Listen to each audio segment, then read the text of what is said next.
Hey guys! This is part 4 of What If Naruto Was Smart and a Seal Master. Hit like and subscribe if you like this one, and also please check the author in the description. Let's start!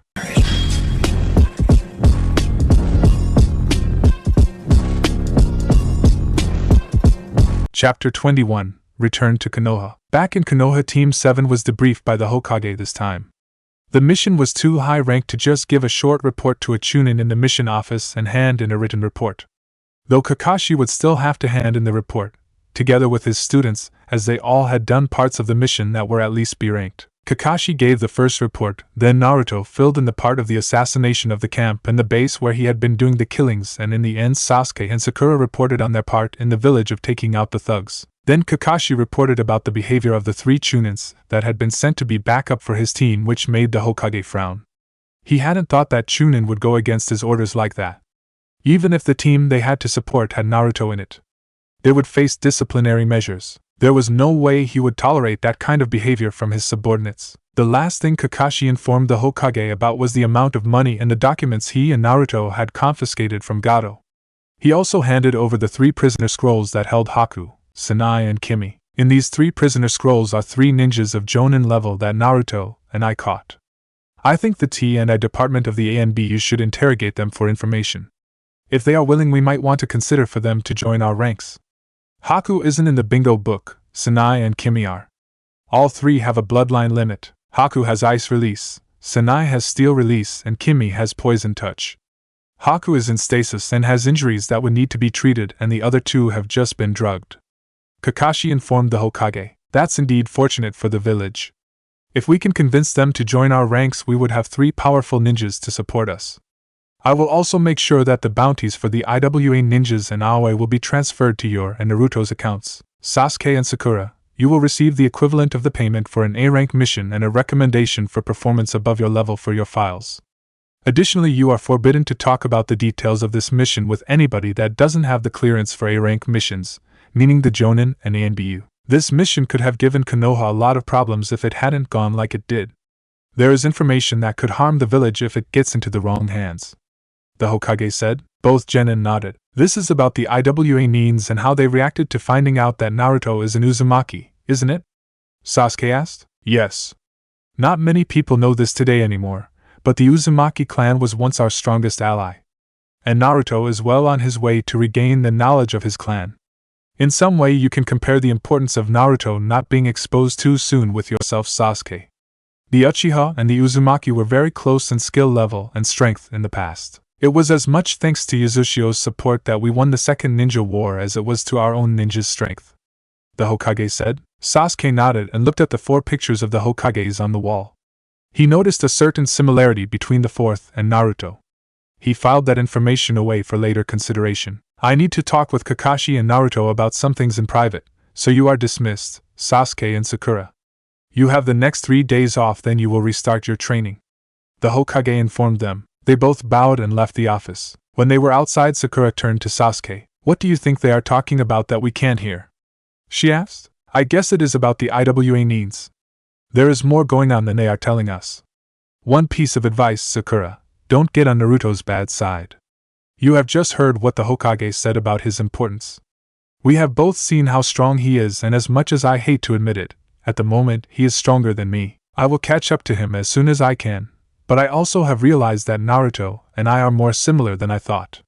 You will regret it if you don't treat him properly, Sasuke said and left. Sakura was wondering why he had told her that. It was also one of the longest talks she had had with him. But he was right. Naruto was strong. This mission and what she had had to do had really opened her eyes to her chosen profession. And she knew she needed to find a way to do more for her team. She had learned a lot over the 2 months she had been a genin now, and she had massively improved. Seeing how horrible things had been for Wave Country, and how the skills especially Kakashi and Naruto had helped freeing a whole country from a despot had set her views straight. Things weren't as her mother had told her. The world outside was dark, and if nobody did something against it, things would stay that way. But how could she do more for her team? What skills did they need most that weren't covered by the other 3? Kakashi and Naruto were extremely strong and skilled. Sasuke was also a good fighter. They had been extremely lucky, as Kakashi had pointed out in the debriefing, that their stronger opponents had either totally underestimated their strength, or that they had surprised them in their sleep by their quick actions.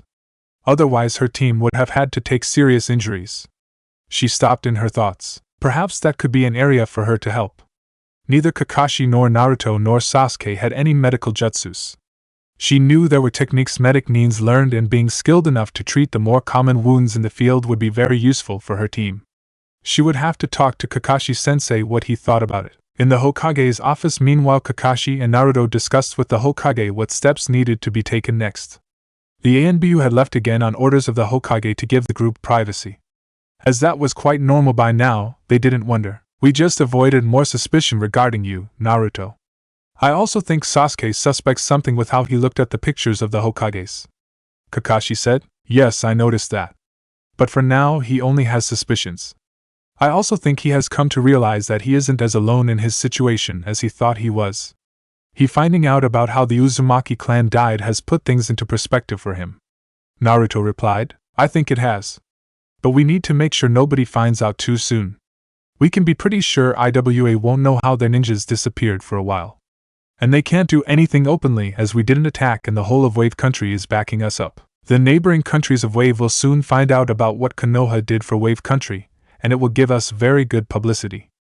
I think we won't be able to prevent the news that we have an Uzumaki in Konoha from spreading. Especially not considering that the bridge is covered with your seals. But as long as nobody knows more, it will be easy to keep going like we are until the Chunin exams in 4 months. Wave is small, and I don't expect the news to spread fast into the regions we don't want them to go for now. Kakashi said, yes, I think you are right, but just in case I will send Jiraiya a message to keep an ear open for that happening. What I wanted to inform you about is that thanks to the new seals our ninjas are using out in the field now, there are rumors about us having a new seal master in Konoha. Though nobody knows more about it, I will do nothing to distract the information in the village, but all the Chunin and Jonin are informed to not speak about the source of them outside their ranks. They only know about your alias Dark Phoenix anyway. The Hokage addressed Naruto. We have very good results from the teams we had on missions that used your seals. They praised the variety of new seals they got, and described the ways they managed to use them. I'm very satisfied with how much they improved the success rate for our missions. Thank you, Grandpa Hokage. Naruto said, smiling. You earned it, Naruto. Next, you said you got Sensei's sword back from our Rokusho when you killed him? The Hokage asked. Yes. I didn't mess around in that fight at all. I used the Flying Thunder God Jutsu and Rasengan to quickly kill him. The sword is a family heirloom, and it angered me that somebody like him had it. Naruto said, that's good to know. I will keep that part out of the official report. Try to not openly use the sword in Konoha before the Chunin exams. I don't want more paperwork that is so unnecessary. The Hokage requested. I will do so. I want the sword to be a surprise in the exams. Naruto agreed. Good, Naruto, you are dismissed. Take the next 3 days off and relax. The Hokage said. Naruto bowed and left the office. How is your opinion of their development, Kakashi? The Hokage asked. I'm very happy with how the mission helped them all to develop. Sasuke seems to have realized that not everything is always about him. Sakura has been given a reality check when she saw the misery of the people of Wave Country, and Naruto finally got some recognition for his achievements. His teammates also know now that he is Jonin level and have taken a different approach to him, Sasuke especially. I think he has realized that he was too short-sighted in his goal to kill Itachi. Seeing how strong Naruto got gave him an idea how much stronger he needs to get before he can face Itachi. I also sat him down after his Sharingan awoke and told him just what danger depending on the eyes poses to him. I think he understood. I will keep an eye on him. He is on a good way now, but I will need more time to be completely sure about his psyche. I will see how Sakura now behaves in training. She was the one most influenced by the situation in Wave Country. To have seen the misery and see just what we could do to change it, and why we were able to do so, had a huge impact on her. If we are lucky, this mission was enough to finally break her fangirl mentality. I don't expect her to give up her feelings for Sasuke, but perhaps she will put them on hold to first get stronger. Her training definitely showed when she and Sasuke were tasked to take out the thugs in the city. Having her first kills has shaken her, but she got over it, and I think she could then appreciate just how much the assassination mission during the night had cost Naruto, who had to deal with about 700 kills during that night. I wish there would have been a way to not have Naruto do that part of the mission, but there was no other way, as I can't produce that many shadow clones and transform them into mice or squirrels to not stand out. He dealt with the guilt as it was to be expected from a rookie. He was sick to his stomach that night, and solemn over the next few days. He understood why it was necessary and didn't let it influence his performance during the rest of the mission.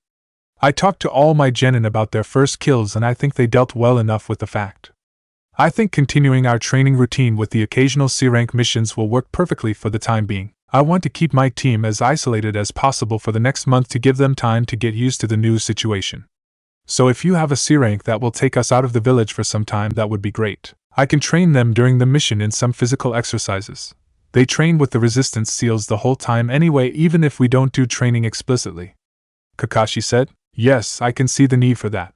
We have indeed a C-rank that I can hold back for your team to take in 4 days. How is your own training coming along? The Hokage asked. Very well, Hokage-sama. I have finished my work to get more variations of my Raikiri for 2 of them.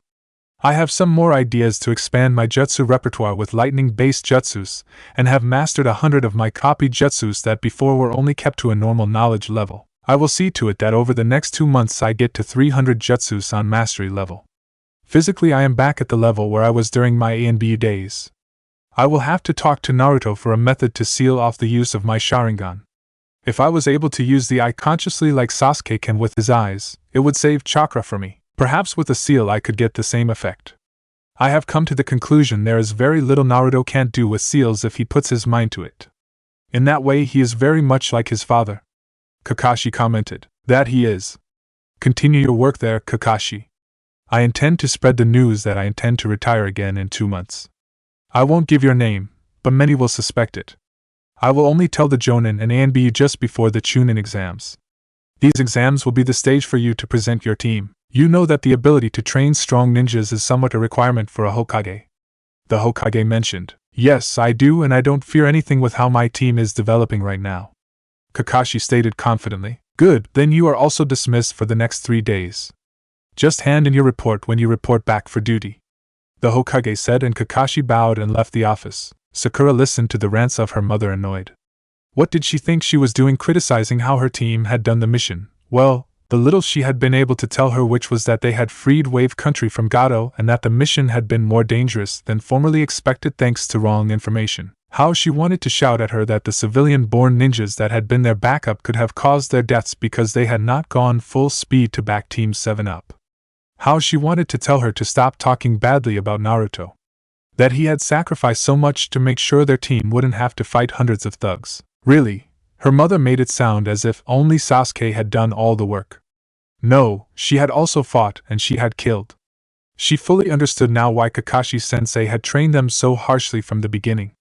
Being a ninja wasn't a game, it was deathly serious. Having to realize that because they got bad information they could all have died drove home the warnings better than Kakashi-sensei's lectures could have ever done. Their team was extremely lucky that they had such a strong sensei like Kakashi. They were lucky that Naruto was already Jonin level and only lacked experience. Otherwise they would have been overwhelmed. Sure, Sasuke was good, even much better than he had been at the academy, but that wasn't due to his Sharingan. It was due to having worked really hard every day since they became Team 7. It was strength that had been won in hundreds of hours of hard work, hours she had suffered through, but she could now fully appreciate having been forced to do so. Had she been like she was at the academy, she didn't doubt that she would have been severely injured or even killed. In any case, she would have been a burden to her team. No, her mother's ideas were really wrong and she would ignore her wishes in the future. She was a kunoichi of Konoha and she was proud what she had achieved so far already. She would find a way to better support her team in the future, playing to her strengths. She had looked up famous kunoichis in Konoha, and the most famous one was definitely Tsunade of the Sannin. If she had managed to become super strong as a medic nin, why shouldn't Sakura manage to do the same? She had perfect chakra control. It was one thing Kakashi-sensei had praised her for from the beginning. The one thing she had lacked was chakra reserves, but they were increasing every day. Sasuke was reading through some scrolls he had inherited from his clan. He had remembered that his mother had once mentioned that many of the Uchiha ninjas that learned new jutsus by copying them with their Sharingan had written down the hand signs and the way you needed to mold your chakra for the jutsu. His father had scoffed and declared most of those jutsus inferior to the jutsus that the Uchiha clan had invented themselves, which were mostly fire jutsus. Now Sasuke fully intended to round up his jutsu repertoire with those inferior jutsus. What use was a flashy fire jutsu when stealth was the only choice you had? Why should he waste loads of chakra on small fry? Just to make it look impressive? That thinking could get you killed, he had learned. He knew that he couldn't have sneaked into the base or the camp like Naruto had done. He would have had to use powerful jutsus to kill the thugs, and that would have depleted his reserves quickly. He might have been able to kill 100 or 200 with luck, but more wouldn't have worked, so he needed jutsus that worked with less chakra but were really effective. Stealth was something he had only learned the basics of. But why not learn a camouflage jutsu that had been copied in the Third War from IWA ninjas? Why not learn the hypnosis part of his eyes? Genjutsu also allowed you to surprise your opponent and strike unexpected. There were lots of ways to improve his abilities, and as the mission had shown perfectly, not always were the big guns the best ones. He also had to think about Naruto probably being related to the fourth Hokage. The picture was too similar to Naruto's looks to be a complete coincidence. From Naruto's age and what he knew about the blonde's birth date, he had been born when the fourth had died, and for some reason the adults hated Naruto massively, and called him names like monster and demon brat. The only demon he could think of was the Kyuubi. Was Naruto used as a scapegoat for the attack of the fox because he had been born on the day it attacked? He could understand that if Naruto was the son or nephew of the fourth, the third would have kept Naruto's identity a secret, as children of powerful clans and families were always targets for kidnapping or assassination. Without parents to protect him, this action might have been the only way to prevent Naruto's death, even if it came at the cost of not telling Naruto about his heritage. He knew that Kakashi-sensei had been the student of the fourth, so he being responsible to teach the last remaining family of the late Hokage would make sense. Kakashi would feel obliged to teach his sensei's family. And Naruto was strong at a young age. Stronger than all others in their age group. He would take a wait-and-see approach from now on. He was on a good way to achieve his goals. He only needed to be patient. Kakashi was teaching all of them equally, and they were getting stronger fast. He felt it in the team competitions against the other teams. And the late arrival of the Chunin team that had been sent to back them up had also shown that the civilian council couldn't be trusted. If they had made sure that the support came too late just because they hoped that Naruto would die without the backup, they were traitors. It was as simple as that. And if Sasuke hated one thing, it was a traitor. Itachi had seen to that. Chapter 22, Progress. It had been 2 months since the mission to Wave Country, and by now rumors were spreading slowly around in the neighboring countries of Wave. Many traders had gone to the newly freed country and seen the impressive bridge. Tazuna loved praising Team 7, especially Naruto, so the story about the new sealing specialist, Naruto Uzumaki, spread around the elemental nations. By now the Raikage and the newly appointed Mizukage had heard about the young Uzumaki. But there was nothing they could really do, and the Mizukage honestly had other things to concern herself with. She had to rebuild her village after the years of bloodline purges of the former Mizukage. Their military was in a desolate state, and she would need years to get it back to the level that they could rightfully state they were one of the 5 major villages. But the isolation of Kirigakure now showed advantages. She was sad that Zabuza had been killed by Kakashi Hatake. If she could have managed to convince him to return, he would have made a strong ally. And he had 5 strong minions, 3 of them with a bloodline limit if her information was correct. Such a waste of resources. The report stated that Konoha had arrested 4 of the minions. One of the demon brothers had been killed in a fight with Kakashi's team, and had collected the bounties for a lot of ninjas. 3 IWA ninjas, 1 AIM ninja, and Zabuza and Meizu. That was not to her liking, but there was nothing she could do. She had given out a general amnesty for those who had committed crimes against Yagura's regime. Otherwise, many of her most trusted supporters would have to be persecuted.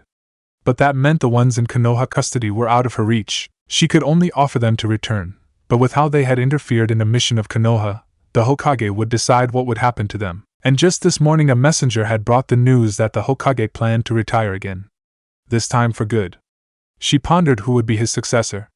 There were some strong ninjas in Konoha's ranks. The most probable choice would probably be Jiraiya of the Sannin, though Kakashi Hatake had been quite active with his team the past few months as well. The man was reclassified as S rank now. The Raikage was frowning over the report of his spies. Konoha was planning something big. The old Sandaime Hokage was retiring again, and a new Hokage would be announced for the Chunin exams. Then there were the stories about a new seal master and an Uzumaki in the village. What was his first name? Naruto. He only had found out about the boy a week ago when a caravan of traders had come to Kumo. They had told stories about his great deeds in Wave Country 2 months ago. Obviously, the boy had been a key factor in liberating the country from the business tycoon Gato. Now the former Gato company was run by Konoha. Of course they had righted the wrongs that Gato had committed and were loved for it by the people that had been suppressed by Gato. And the worst part was that he couldn't do anything about it. The change in leadership had been legally performed with all the necessary documents and contracts. Kakashi had done good work there. Additionally, Kakashi was the Jonin sensei of the team that was doing many missions that normally Chunin teams would get. He knew about 2 other C ranks that had been important. Who knew how many others that team had done? It had taken a bit of investigation, but he had their names. Sasuke Uchiha, last survivor of Konoha's most infamous clan, but the boy was not like most of his relatives. Kakashi seemed to have managed to get the arrogance toned down, and had trained the boy to not be dependent on his eyes. He was dangerous to anybody below high Chunin level from the reports. Sakura Haruno, while of civilian background, was said to be a promising medic nin with a knack for genjutsu. With only 4 months of being a genin, the girl was able to treat most common injuries of her team. Additionally, she was a high-level genin kunoichi, which definitely was due to Kakashi's training. Last, Naruto Uzumaki. The boy that no spy got a proper picture of. It was as if he didn't want to get known by his looks too early on. Just why would that be? All those older than 35 knew about the former Uzumaki clan and its specialization in seals. From what his own seal experts that had investigated in Wave Country and had returned yesterday had found out, he was a high-level seals expert. The seals on the bridge were really impressive. Additionally, he had killed at least Ichikawa Sansetsu. It wasn't known if Mikiko Kamizuri had died by Naruto's or Kakashi's hands. The one thing he wondered about was how Konoha had managed to hide the boy for this long. The Hokage sat in the newest meeting of the village council and looked at the members of the council amused. 4 months of intensive house cleaning had definitely borne fruit. He didn't have to deal with as many useless tasks anymore. The merchants that evaded taxes or thought up taxes by their own estimation had been forced to pay heavy fines. The academy was on a good way to teach the students properly again, and the civilian part of the council was reduced to deal with civilian affairs and couldn't meddle with ninja affairs any longer. Hokage-sama, is it true that you intend to retire after the Chunin exams? A civilian counselor asked, calculating. Yes, it is true. I have done enough in my life and I want to finally enjoy my time in retirement. I have found a good successor and will present him shortly before the Chunin exams. The Hokage stated. Why aren't you telling us now? Isami Haruno asked. I have my reasons. My successor needs to get some things done before he can take over, and all the publicity would only hinder his current job. He expects to be finished by the time the exams come along. The Hokage vaguely said. With how he worded it, nobody who wasn't in the know, meaning Danzo, Shikaku and Kat, the NBU commander, would know if he meant Jiraiya or somebody else. Many would think he had chosen his student. Jiraiya was a Sannin and well known all around the elemental nations, and it was common knowledge that he ran an extensive spy network that he probably needed to get transferred to a successor. As you mentioned the Chunin exams, will the new teams participate in them? Danzo asked, giving the Hokage a bridge to distract the civilian counselors from being too nosy. From the reports I saw from Teams 7, 8, and 10, they should be ready by then. Kakashi, Kurenai and Asuma are reporting a massive increase of the Genin's abilities in the important areas of their training. We should be able to present a lot of members of our most important clans and families to the public once the finals come along. There are a lot of talented Genin this year. Guy also informed me of his intention to let Team 9 participate this year. The Hokage answered. That's good to know, Hokage-sama. Hayashi said. He only hoped his daughter wouldn't embarrass the Hyuga clan. I have heard rumors about Naruto Uzumaki being an expert with seals. The representative for the Kurama clan spoke up. Is that true? It is. Naruto's level was confirmed by Jiraiya a few months ago when he was in the village. It's no real surprise he is talented in the art. He is an Uzumaki after all. The Hokage answered. But how did he get to that level? He was the dead last of his class. A civilian counselor asked, annoyed. Secret self-study. It isn't really hard to get the materials to get started. The academy has the basic books for Fuinjutsu in its collection, but most genin aren't interested in learning such a complex art when they start their career. They keep to nin dash, genin taijutsu, perhaps a few weapon skills as well. Shikaku informed them, but Naruto had to clean several rooms after a prank, so for him to find the books is very probable. He only needed to borrow a few and he could have studied without anybody noticing. It's not like Fuinjutsu couldn't be used in pranks, which I guess would have been a massive motivation for him. Understandable with the treatment he got over years. Many of the ninja council nodded. They knew how good Naruto was. He had really hidden all his abilities well. Many by now knew that his promotion was only a question of time until he had the necessary experience. And all the ninjas kept a close look at the bingo books. Naruto had an entry by now after news about his involvement in the fall of Gato, the death of Zabuza, and the IWA ninjas had got out. He was a C-ranked ninja in Kiri and B-ranked in Iwa's books. Probably because nobody really knew which opponents he had taken out, and which ones were accounted to Kakashi. Only the Hokage really knew, and he kept quiet. The 3 captured ex-Kiri nins were in the final phase of interrogation, and so far it looked like them joining Konoha. It would be great to gain 3 new bloodline limits for the village. Though the civilian counselors didn't know that yet, they would stupidly try to force the 3 into a breeding program, which wasn't at all what the Hokage wanted. Not that they had that power anyway, but they too often fell back into their bad habits, and he didn't want that Kakashi would have to bother with that kind of nonsense when he took over. Naruto, Sasuke, and Sakura were training with their sensei again. Since the revelation of Naruto's true level, the other 2 had trained with much more enthusiasm. Naruto even acknowledged that Sakura wasn't useless anymore.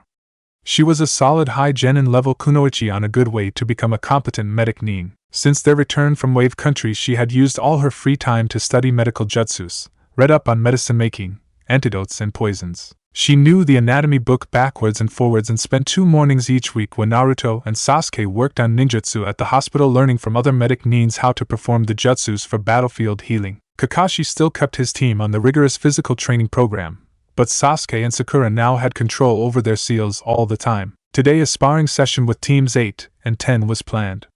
A team battle simulation. At the moment Team 7 was leading by 2 points on Team 8, with Team 10 following by 3 points. While you couldn't really call Team 7 a real team, they were a properly working unit, a fact that Kakashi was really happy about. When it counted, they could perform flawless teamwork, something that made missions a lot easier. The sparring session would be in 1 hour, so they now ended their training to eat something before the session. They weren't informed how the exercise would go. They never knew beforehand to not give any team an advantage. Naruto knew that the whole team competition was a way to give him more bonds inside the village, as the Hokage feared that he would run away otherwise. He had to agree that the strategy was a sound one, even if he had wished that the others his age were closer to his level. But they would need time. Naruto had planned how to turn the opinion of Konoha about him around for years. He knew the civilians would only stop tormenting him once they found out his heritage. It didn't matter to him, they weren't important. They could rot in hell as far as he was concerned. A few exceptions were to be noted, like the Ikarakus and the Takashimas. His menu had been expanded a bit, as the Takashimas happily sold him products from their new farm for fair prices. So now he could regularly get eggs, fresh milk, vegetables that normally were cultivated in water country, and sometimes cheese from them, as he had no problems giving them his money, contrary to other civilian shopkeepers. He was always welcome at the farm. The ninjas were now respecting him as a comrade, and that was what was important. They counted, as he needed to be able to trust them in case he took missions with them in the future, which would happen. He would only be a genin for at most 2 months now that the Chunin exams were approaching. All of Konoha was gossiping about the information that the Sandaime Hokage had chosen a new successor. Most thought it would be Jiraiya, but Naruto knew that it was Kakashi. And Kakashi was the better choice for Hokage. He was young, their best jonin in the village, and most importantly, he hadn't left the village for long periods of time. While Jiraiya had maintained his spy network, which was important for the village, he wasn't that well known from his constant presence, contrary to Kakashi, who was now connected with a few new very impressive missions, like the liberation of Wave Country, which now was an ally of Konoha. Then there was the mission to Takigakure, where Team 7 had helped Shibuki, the leader of Taki, to end an attempt of a group of rogues to take over the village. It had started as an escort mission, a low B rank to be precise, but then the team had been tasked with cleaning the river of waste and had stayed there for a little longer. Things had then developed from there and ended with the takeover attempt. It had been a really short attempt. The attackers, even if they knew their way around Taki perfectly and tried to get Shibuki to lead them to the hero water, a powerful substance with high drawbacks, hadn't counted on how high the level of Team 7 was. Sakura had taken care of anybody who had been injured by the rebels. Sasuke and Naruto had taken out the minions of the leader who had been faced by Kakashi. The whole takeover attempt had been dealt with within 15 minutes, much to the shock of Shibuki. The man had thankfully been smart enough to realize that close ties to a village that had shinobis of that level ranked as genin, fresh out of the academy genin at that, would be very smart, and had signed a new treaty as soon as he could. The next mission had been escorting a diplomat to Bird Country only to prevent the assassination of the daimyo, and returning the princess who had been sent to another country as a hostage. Naruto could only shake his head at that kind of political backstabbing. A child should grow up loved and with its family in his opinion, and he didn't hide said opinion at all. Maybe he was harsh, but damn if he let people think that any child deserved to suffer like that. The princess seemed to wholeheartedly agree with him. Some other missions that hadn't been as spectacular had also happened, but they had improved the impression that Team 7 had all around Konoha. Now they finished their lunch and walked over to the training ground where the team battles would happen. As they had enough time, they decided to simply walk and not use the body flicker that they had learned by now. Teams 8 and 10 were already at the designated training ground. They exchanged greetings and then listened to what their senseis had to tell them. Alright, as you know, today is a team battle simulation. This means we will set up a mock mission which will include fighting for a common mission goal. Each team will get an area that they will have to defend. Inside that area is an item in a set location that contains secret information. The items can't be removed from their spots. The other two teams will try to steal the item from the other teams to get the information. Put together, the 3 pieces of information will give you the code to open a safe in which your true mission goal is held. You have to bring the content of the safe to us once you have got it. The safe is kept in the middle of the areas. You have half an hour to come up with a strategy, find your own item, and decide how to go about the overall mission. Until you get the signal to start, you aren't allowed in the other two teams' areas. Good luck. Kurenai informed them. Each team then took a map with their area and ran there. Team 7 reached their area and Naruto quickly made a dozen shadow clones to search for the item. Okay, what's the plan? Sakura asked. We first need information where the other two teams will have their item once we get ours. It's unfortunate that we can't move the item whatever it is. It's easier to defend while moving around. Sasuke replied. Oh, we probably can still do that.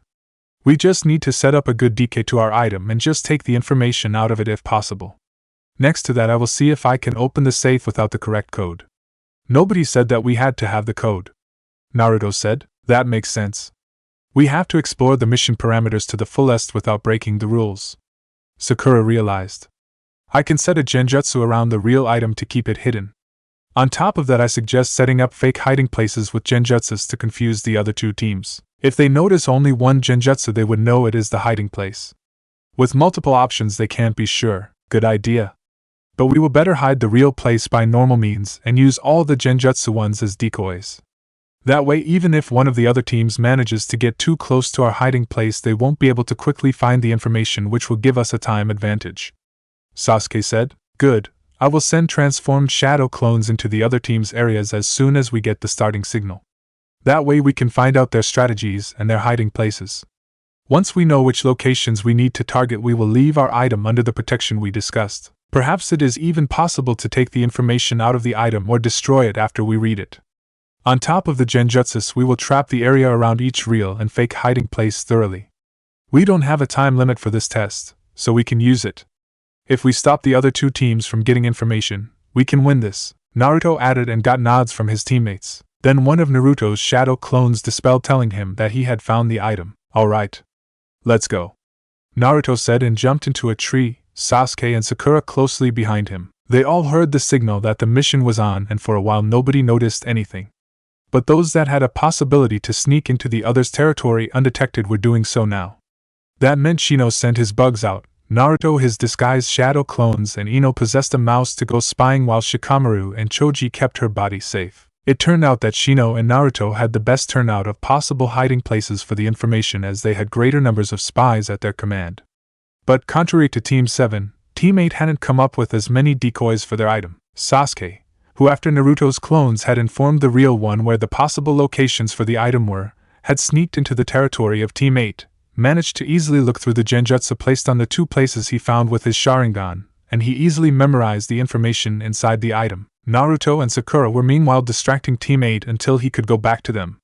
Of course, using a shadow clone under transformation to look like him. The guards for the item, Kiba with Akamaru, had been easily dispatched with some of Naruto's sleeping poison senbons that he had given to Sasuke. They would be out for 10 minutes or so. Sasuke used simple stealth to get into the territory of Team 8, as using jutsus would have triggered Hinata's Byakugan or Shino's bugs. While normally Naruto was the better stealth user, With Genin as the opponent, Sasuke could easily hold his own, especially after all the additional stealth training he had done to catch up somewhat to Naruto. And considering that Shino could spread his bugs far to take out Naruto's normal clone strategy, it made sense to let them think that Naruto was trying to get their information, while Sasuke did the deed. In Team 10's area, things were a bit easier as none of them was a sensor type or a tracking type. Naruto's clones slipped past Shikamaru and Choji in the thick underbrush and went to their hiding place. Ino was still out from using her jutsu. The clone noticed several traps around the item. Well, nothing a mouse couldn't get through, and they only needed the information. They didn't need to steal it.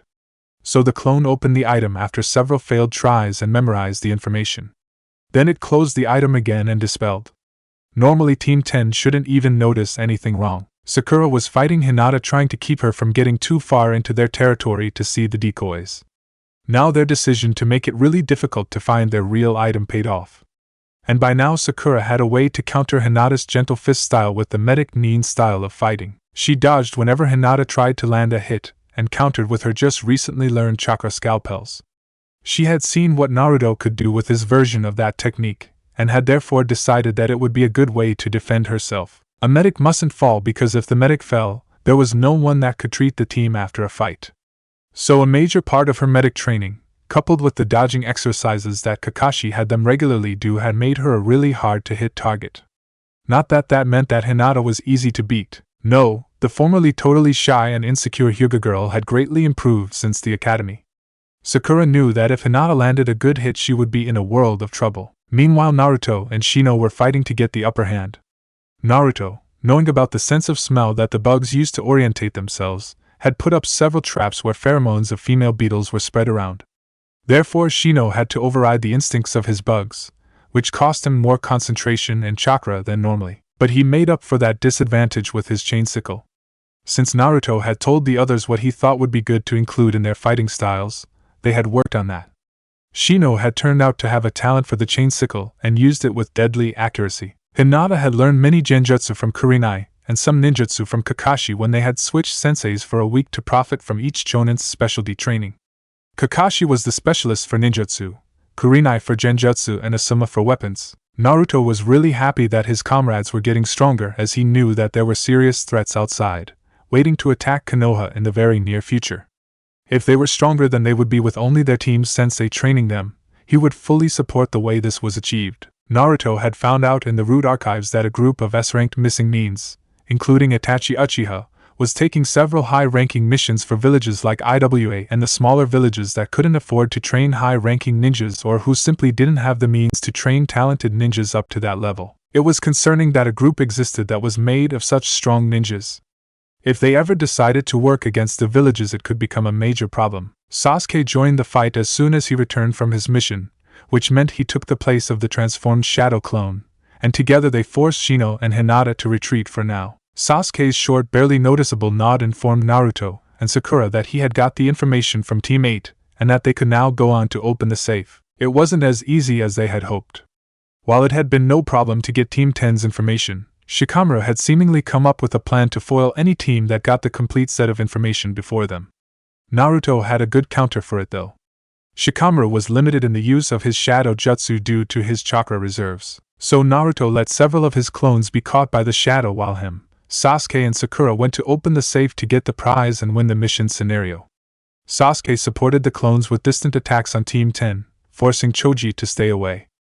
Ino didn't have much on the offensive part besides weapons, which Sakura made sure to deflect. Naruto, being the one with the most practice in opening safes, quickly put together the code and opened the door. Inside was a set of scrolls with elemental symbols, one for each element. He took them out and then called out to his teammates to get to the Jonins to finish the simulation. Now Team 8 was also there, trying to assist Team 10 in stopping Team 7 from winning. It was hard to fight 3 against 6, but in the end Team 7 managed to save the scrolls to the meeting point. "Very well done, Team 7, you win this round," Asuma called out once Team 7 was in the safe zone. The three showed different states of condition. Naruto looked as if he wasn't even breathing hard, which was easy to understand considering his stamina and skill. Sasuke was looking a bit worse for wear and was sending lightning chakra over his body to shake of the last persistent bugs that Shino had managed to put onto him. Sakura looked worst of the three, but she had the least cuts or bruises. Finally the other two teams arrived. Kiba glared at Sasuke. A mark on his neck showed that he had been hit with a saban before, on top of having some cuts and bruises. Hinata's jacket was a bit singed and Shino's showed cuts. Ino was breathing hard, Shikamaru looked exhausted, and Choji had a bruise on his cheek. This test was so unfair. Naruto could make more shadow clones than any of us were able to counter. Ino complained. We should have put that into consideration and worked together against Team 7 from the start. If we had taken out Naruto, Sasuke and Sakura together, we could have fought out who got the scrolls between us. It would have been the only way to get a chance to win this. Shikamaru analyzed. You are correct. Having Naruto on Team 7 was an unfair advantage the team had. Kakashi confirmed calmly.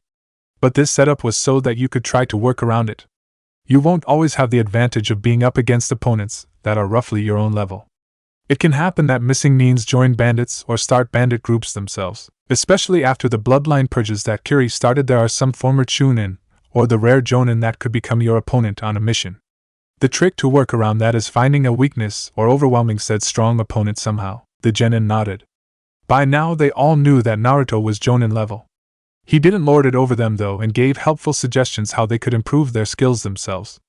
It was slow going, but with the subpar training that the academy had given them over the years compared to real shinobi training, they were doing really well. Now we have planned one last scenario before we let you enter the Chunin exams in about 2 months. Kurenai said, causing them all to pay close attention to her. This will be an exercise that will put all members of your teams against Naruto. Naruto looked up surprised. Naruto, you will be given something to keep safe from them. You can use all your skills. The intention of this setup is simulating that a spy stole important information from the village.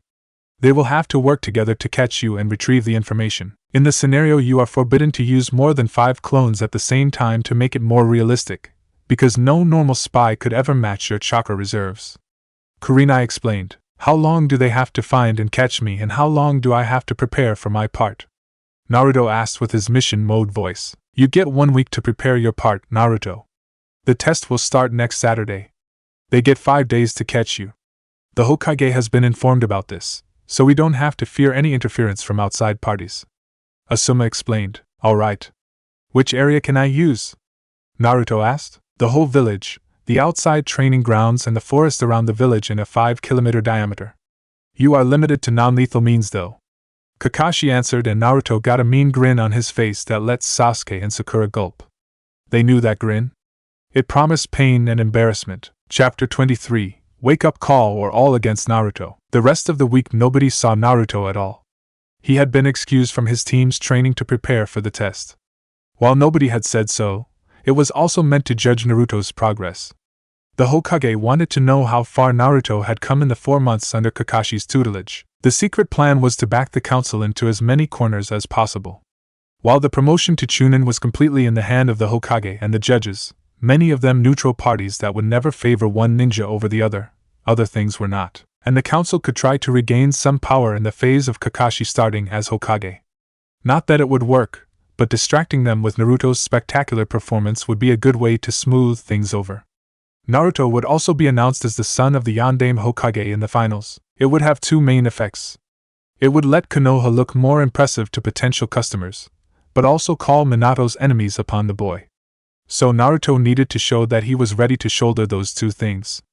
For the rest of the rookie teams, it would be a show of how much better Naruto was. They needed to strive to get to the same, or close to the level Naruto was at now. And if they saw Naruto as a role model, they would easier follow him in the future. And if they followed him and trusted him as their leader, the Hokage hoped, it would bind Naruto closer to the village. There was no hope for Naruto to ever more than tolerate the majority of the civilians.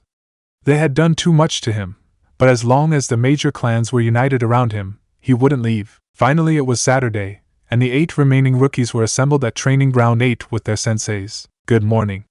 As you can see, Naruto isn't here because he has already started the simulation.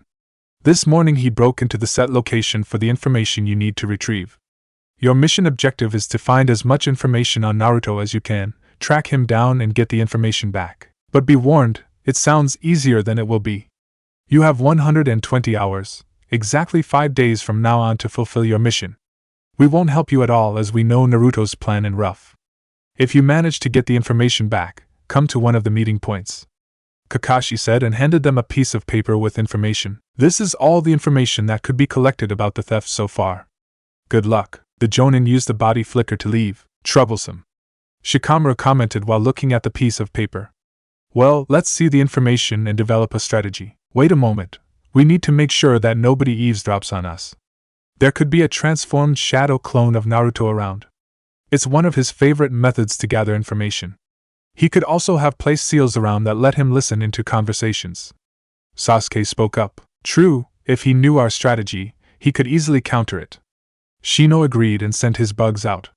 After some minutes, one came back. There are no clones in a perimeter of a kilometer. But there were some seals that I don't know what they do. We better not test them. Knowing Naruto, that could include something really nasty, or just a prank, Sakura said. And none of us knows enough about seals to determine what they do on time. The others nodded. So first we need to find a place where we won't be overheard. I guess there would only be one place where we could get a room that we could foolproof. The academy? Shikamaru said. Why the academy, Shikamaru? Ino wanted to know. Because Naruto wouldn't be able to foresee which room we would use, and with the constant sound level there, overhearing a conversation is hard.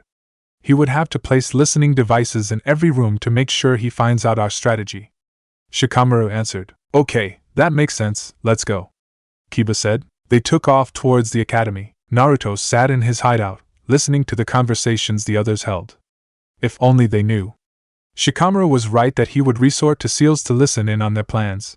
Just he didn't think about all the places where he could have placed the seals. It was really easy. Last week he had smuggled fleas into the Inuzuka compound, which infected all their Nin dogs. As a result, all the dogs now wore flea collars until they got rid of all the fleas. And in Akamaru's collar there was a listening seal.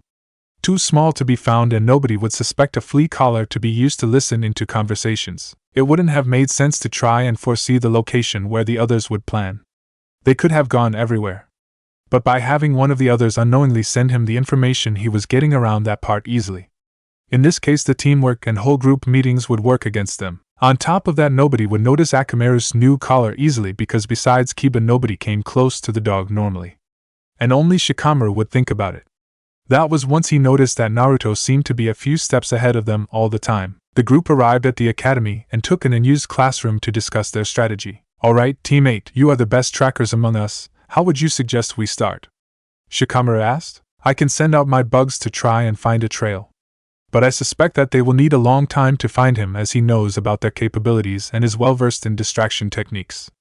I suspect that he would have taken measures to conceal his scent, so our best bet is Hinata's Byakugan to find him. Shino summed up. Naruto likes to be unpredictable. You can never predict what kind of move he will pull. The only constant in our training matches was always that he would show no mercy and end a fight when he had the chance to do so. He works efficiently, Sasuke informed the others. On top of that, he knows the village and the forest around it better than anybody, Sakura added. Naruto can vanish without a trace as far as I can tell in a split second. On top of that, he is very skilled with traps of all kinds. Keeping an eye on the shops will also do us no good, because he doesn't need to go there for anything. We also have to consider his ability to turn a shadow clone into basically everything. Yes, but this wouldn't be a test for us if he didn't leave some traces to enable us to at least try to finish this mission successfully. So he must have got instructions to give us a little chance. We will split up. Hinata, Shino and Sakura will go to the place where he stole the information from and collect any clues we can use. Kiba and Sasuke will scout inside the village for anything that could point us to Naruto. Ino and Choji will scout the forest, and I will go through all of the information we were given by our senseis. From the information Kakashi-sensei gave us on the mission parameters, Naruto will attempt to get the information out of the village within the allotted time, so we need to take that into consideration as well and watch the exits of the village. Probably placing some of Shino's bugs there to keep watch would be our best chance for now. We will meet here again in 2 hours with the first results, Shikamaru said, and the others nodded. The group soon found out that finding Naruto was really difficult. From the few clues that were left at the site of the theft, they didn't get much. But they didn't really expect much. Sakura made photos of the site to show the others in case they overlooked something important. Shino let his bugs try and find any scent or chakra traces of Naruto, next to placing some strategically to guard the exits of the village. But as Shino had already expected, there were none. And the security cameras didn't show a thing about the theft. That feat was quickly solved though, as Hinata found a device with a tape that had a 4-hour sequence of the undisturbed room. As long as nobody set off the alarms, nobody would find out in time that anything was stolen. Kiba and Sasuke had split up to scout inside the village. They tried to find out if anybody had seen Naruto, but nobody had done so, and from the reactions of the civilians they were glad about it. Sasuke massively wondered about that behavior. As he hadn't done many missions inside the village for civilians, he hadn't realized that Naruto was that disliked. No wonder that Naruto hated the civilians. He would too if he was treated like this. Probably he would have already set them on fire or something like that. He didn't have much patience for idiots, but this made finding Naruto that much harder. Nobody cared to notice him even if he had been somewhere. The Hokage looked at the report he had got from one of his teams concerned. This was a serious problem.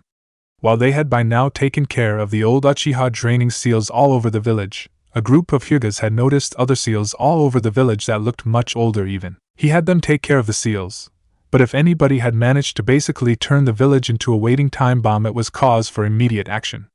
The security measures of the village couldn't be that good if this had been overlooked for so long with a whole clan of Byakugan users around. He decided to call Kakashi in. As his successor, he should be involved in trying to solve the problem. Kakashi appeared 10 minutes after the Hokage sent out the call. The Hokage activated the privacy seals around the office and sent the ANBU out. "You wanted to see me, Hokage-sama?" Kakashi asked. "Yes, Kakashi.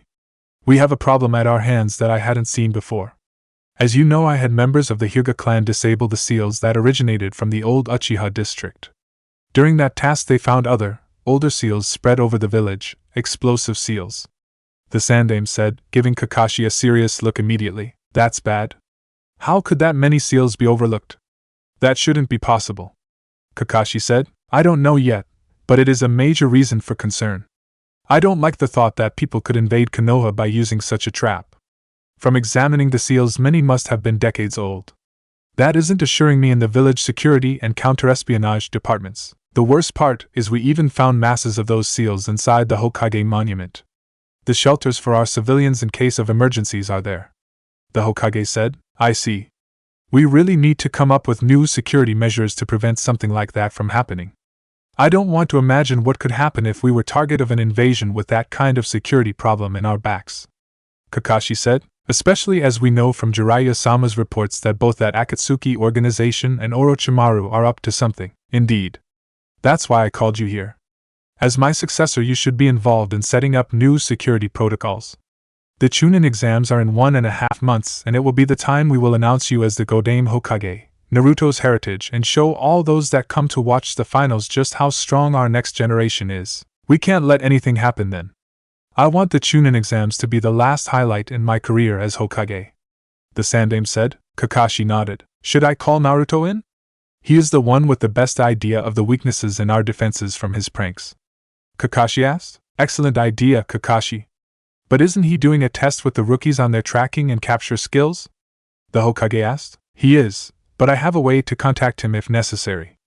He could send us a shadow clone and work as Dark Phoenix. It makes sense since including new seals into the defenses of the village would make them stronger and more unpredictable. We have to consider that we have S-rank missing ninjas out there that know a lot about our methods to protect the village after all," Kakashi said. "All right, call him," the Hokage agreed. It took an hour for Naruto in his Dark Phoenix attire to appear at the Hokage's office. "You called for me, Hokage-sama?" Naruto asked after landing in the office. "Yes, you are getting as bad as Jiraiya, always coming through the window. We need your expertise in sealing and the weaknesses of the village's defenses, Dark Phoenix," the Hokage said. "Okay, what's the reason that this came up?" Naruto asked, intrigued. Kakashi briefed Naruto on the found explosive seals and their thoughts on the overall village security. "I see. Well, first we need to change the frequency of the protective barrier around the village. Both Orochimaru and Itachi are still registered as Konoha ninjas, at least for the barrier.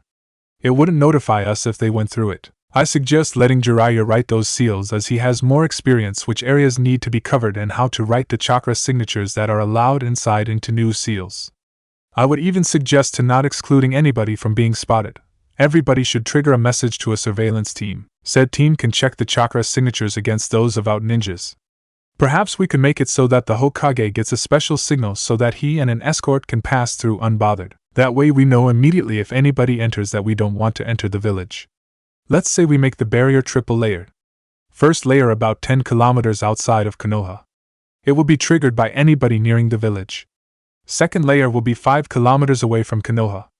Only our registered ninjas can pass through that layer. I suggest a seal to be carried by all ninjas on a mission that allows them to pass through that barrier unbothered. Everybody else would need to show documentation that allows them to pass through with one-time passing seals. The setup isn't too difficult. Several plants have one-way membranes in their cells. Copying the effect for a barrier is completely possible. The ninjas that went through before would have to identify themselves at the gates by a chakra identifying seal. That way nobody can slip through unnoticed even in case a Konoha team would be ambushed outside. On top, I would suggest to make sure that the walls are strengthened by similar seals like the bridge in Wave Country. It would make any attempt to bring the walls down much harder for any intruder. Right now, say Orochimaru would only need to summon some of his bigger snakes and let them crash the walls, creating a hole where attack troops could get through. Naruto listed his points. Before we can start that, we need to eliminate all spies we have in the village. Kakashi spoke up. We would waste our time if an enemy spy found out about the new measures and attacked when we took down the former barrier to replace it with a better one. The best strategic time to attack us would be the Chunin exams, as we would be forced to not only fight any attackers, but also protect our important guests. With all the guests coming in, it would also be harder to detect known hostile elements. Leave the spy elimination to me and Danzo. We can deal with those we know and have an eye on easily. After all, that's what the root is really good at. The Hokage said and got nods from the younger two. We also need to find a way to stop aerial attacks. Some ninjas have techniques that allow them to fly over natural obstacles, and as long as they keep out of the range of the barrier, we wouldn't notice them until too late. Kakashi mentioned. True. We need to keep a corps ready at all times to fight off aerial attackers. We would need either long-range specialists or find a way to let them fly themselves. Any seal ideas on that, Dark Phoenix? The Hokage asked. It might be possible. Let me sketch this up a moment. It is possible to use seals with clothes. My cloak that I have got for the Chunin exams is proof that it works, but I use my wind manipulation for that, and the cloth I had my cloak made of is really expensive and rare. Naruto mumbled, drawing calculations on a piece of paper. The material used can't be too heavy, but needs to be chakra conductive. Still, it needs to be sturdy enough to not be easily destroyed. Either nature manipulation or gravity manipulation might work. Nature would be harder as wind manipulation isn't that well trained in Konoha. But what if it was a device? The two older men looked in awe as Naruto's pen sped over the paper, writing things, drawing diagrams, crossing things out and forming basics of a possible seal or device. All the while the blue eyes of the boy shone happily from the challenge. The hidden Anbu didn't really believe what they saw. That boy reminded them a lot of the late Sandaime when he was trying to work out how to get a seal to work while letting a shadow clone do his paperwork. Okay, I think I can get this done in about a week. Naruto finally announced. I just need one of the guarded training grounds to test it once I have built a prototype. We can arrange that, Dark Phoenix. The Hokage said. What other problems does our current security have? That the ninjas got lazy over the time we had peace. I mean, Kakashi here is the prime example. While right now he is S-ranked, he fell to average A rank from nearly S rank after he left ANBU. He allowed his skills to deteriorate. While average A rank is still impressive, if he had had to go up against a ninja like Itachi Uchiha, he would have got his ass handed to him. And he was one of the strongest in the village while being A rank. It also is embarrassing how easily Naruto Uzumaki could do his pranks. Sure, he was hiding his real skills, but really, an academy student that was able to trick basically all the Chunin of the village when he was 8 years old? They should have been able to catch him sooner. Or later, even the Jonin once he turned 10 and the Chunin didn't stand a chance anymore? Naruto pointed out the blatant incompetency of those tasked to catch him after one of his pranks. The only restriction they had was not using lethal methods and bringing him in mostly unharmed. That means they should have been able to catch him easily, if only by using basics like transformation or replacement. I mean, Iruka Umino managed to do just fine and he is an average Chunin. Naruto didn't mention that Iruka was also a censor and therefore able to find Naruto no matter where he hid until he figured out how to suppress his chakra. After that they had needed the Jonin. Yes, I will that I address that problem in the next meeting. The Hokage nodded. On top of that, you need to make it mandatory for all those with Chunin rank and higher to regularly take courses to improve their knowledge. I have seen it myself. I was allowed to do as I liked in my training and I neglected getting stronger at a certain point. While genin have their Jonin senseis to improve their skills, mostly ninjas from clans get better techniques after making Chunin.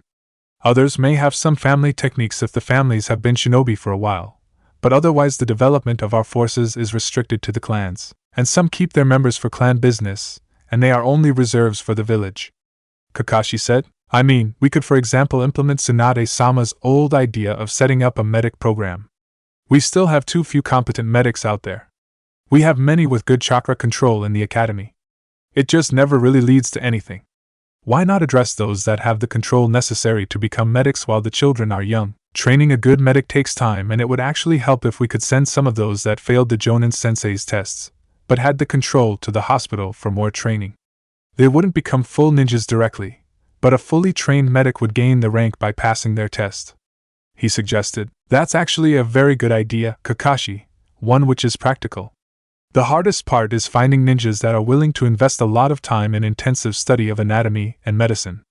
But if we take the graduates that fail the test for other reasons, we could build up a good base. The Hokage acknowledged. Good. I will call Jiraiya back to work out the barrier seals while you get to produce a working way for building up aerial combat devices that won't hinder any ninjas that use them. The Hokage then turned to Kakashi. Kakashi, write a draft of the idea for the program and include any other ideas on how to use the potential that is currently lost to the village from the failed graduates. Until the new curriculum shows effects with the next batch, we should utilize what we already have. I want reports in 3 days. Dismissed. Both Naruto and Kakashi bowed and left the room, this time through the door. Shikamaru sat pondering the information they had collected on Naruto, and the clues to the fake case they had been tasked to solve. They had now tried for 3 days to find Naruto, but had completely failed. The only positive report was that Shino's bugs hadn't noticed anything out of the norm, so it was fairly safe to say that the information was still inside the village. It was as if Naruto always knew what they had planned before they did it. They had screened the whole academy classroom for listening seals, but they had come up negative. How did Naruto know what steps they were taking? How did he listen into their discussions? After the room had turned up clean, he had the others check all their clothes and accessories. In case of the girls, even their headbands had been checked and nothing had come up. They had checked for disguised shadow clones and nothing was there. This was getting frustrating. They had all assembled to put together all information they had got. They needed to find out just how Naruto was always a step ahead of them. Alright, we know that Naruto is somehow eavesdropping into our conversations. We were all told about the fake mission 1 week before it started. As we have ruled out the location, our clothes and accessories as the base for him doing it, we must have overlooked something. We need to figure it out before planning something new. We only have 2 days left, and if we don't find the leak, we will only continue to be embarrassed by falling for his fake trails. Shikamaru declared. Ino and Sakura could only nod. They had been victims of a paint bomb trap and still had orange hair, much to their displeasure. Sasuke and Shino had fallen into itching powder traps when they had searched the old Uchiha district, thinking that the abandoned parts of the village would make a good hiding place for Naruto. It had even affected Shino's bugs, and that had made the normally stoic Aburame really annoyed. Kiba and Akamaru had been knocked out by a really bad stink bomb for half a day after they had thought that they had found a clue in a small alley. Their noses were still hurting and next to useless for them right now. Hinata had only barely avoided getting hit by a trap she set off. She didn't want to imagine the scolding she would have got from her father if she turned up with permanent wave like some of the civilians that had been caught by the smoke that had come from the seal she had overlooked until it was too late. What can we do? Choji asked. We need to think of anything that happened during the week before the test mission that was unnormal. Anything out of the norm could have been Naruto's doing. Be it unusual visits of people at the library or somebody buying an unusual amount of supplies. We can assume that Naruto would have done that using a transformation jutsu.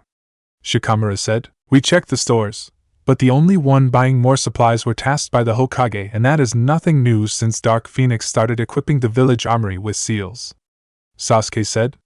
It would be hard to separate who could have been Naruto and who were Hokage-sama's people. True, so the stores could be a lead, but hard to find out, especially with only 2 days' time. Shikamaru admitted. I don't know about anything unnormal. Kiba said. We only had another dog bring fleas into our kennels, so our dogs all got new flea collars. But that happens every few months, and after a thorough cleaning everything goes back to normal. The collars are prepared by my clan's vets and are checked to be safe. Well, somebody bought all the shampoo supplies in the village 2 days before the test started. Hinata said, surprising the others. Honestly, didn't you think that my clan with so many people with long hair would notice something like that? She asked, exasperated. Did anything come out of that, Hinata? Shikamaru asked. No, the next day the stocks had been refilled. She answered. We have also by now checked all potential hiding places that are suited for setting up a kind of base, all places that are a bit isolated, and even the complete forest area that is part of this scenario. He was nowhere. Shino stated. We are overlooking something. Just what could that be? Shikamaru pondered. What if he uses an obvious place? He can have used any of the places that are unreachable for us. But what if he thinks that we wouldn't look in an obvious place? Sakura asked. We checked Ikaraku's, the Hokage monument, his apartment, the academy, and all the training grounds. Shikamaru listed. I don't know any others, and by now we should have found at least something. Shino said. Yeah, he can't sit in some hole for 5 days and not give any scent traces. He would at least need access to sanitary rooms. Otherwise tracking him would be a lot easier. Kiba added, but pondered on the issue. Naruto listened to what his comrades were thinking and got a good laugh out of it. One moment he thought that Shikamaru might get the right conclusion about the flue collars, but thankfully Kiba had told that it wasn't unnormal for it to happen. He had based his plan on that information. It could easily happen that a stray dog brought fleas to the Inuzuka compound, or that a dog caught some on a mission that weren't noticed before the dogs returned to the clan compound with their partners. He had intentionally sent a squirrel with fleas into the compound, and the dogs had chased it all around. That a stray with more fleas had turned up had been lucky on his part. Therefore the whole compound had been infested and needed to be cleaned. And sneaking inside after the collars had been checked to be handed out the next morning had been easy. One transformation into a mouse and Akamaru's collar got a listening seal's in miniature version. He was really proud of that creation. The seal was only as big as his little finger's nail. It blended perfectly with the enzymes the Inuzukas used to get rid of the fleas. If the others only knew how he fulfilled the part of regularly being in public. The mission parameters he had included that he had to be out of any hiding place he used for at least 4 hours a day. Well, he was out more than that. One of the Hokage's usual assistants had come down with the stomach flu, and Naruto had taken over his place. So if the others didn't check with the hospital and cross-reference the ninjas in every department with patients, they wouldn't find him. That was the one true big clue he left for them to find him. So far they hadn't thought of that.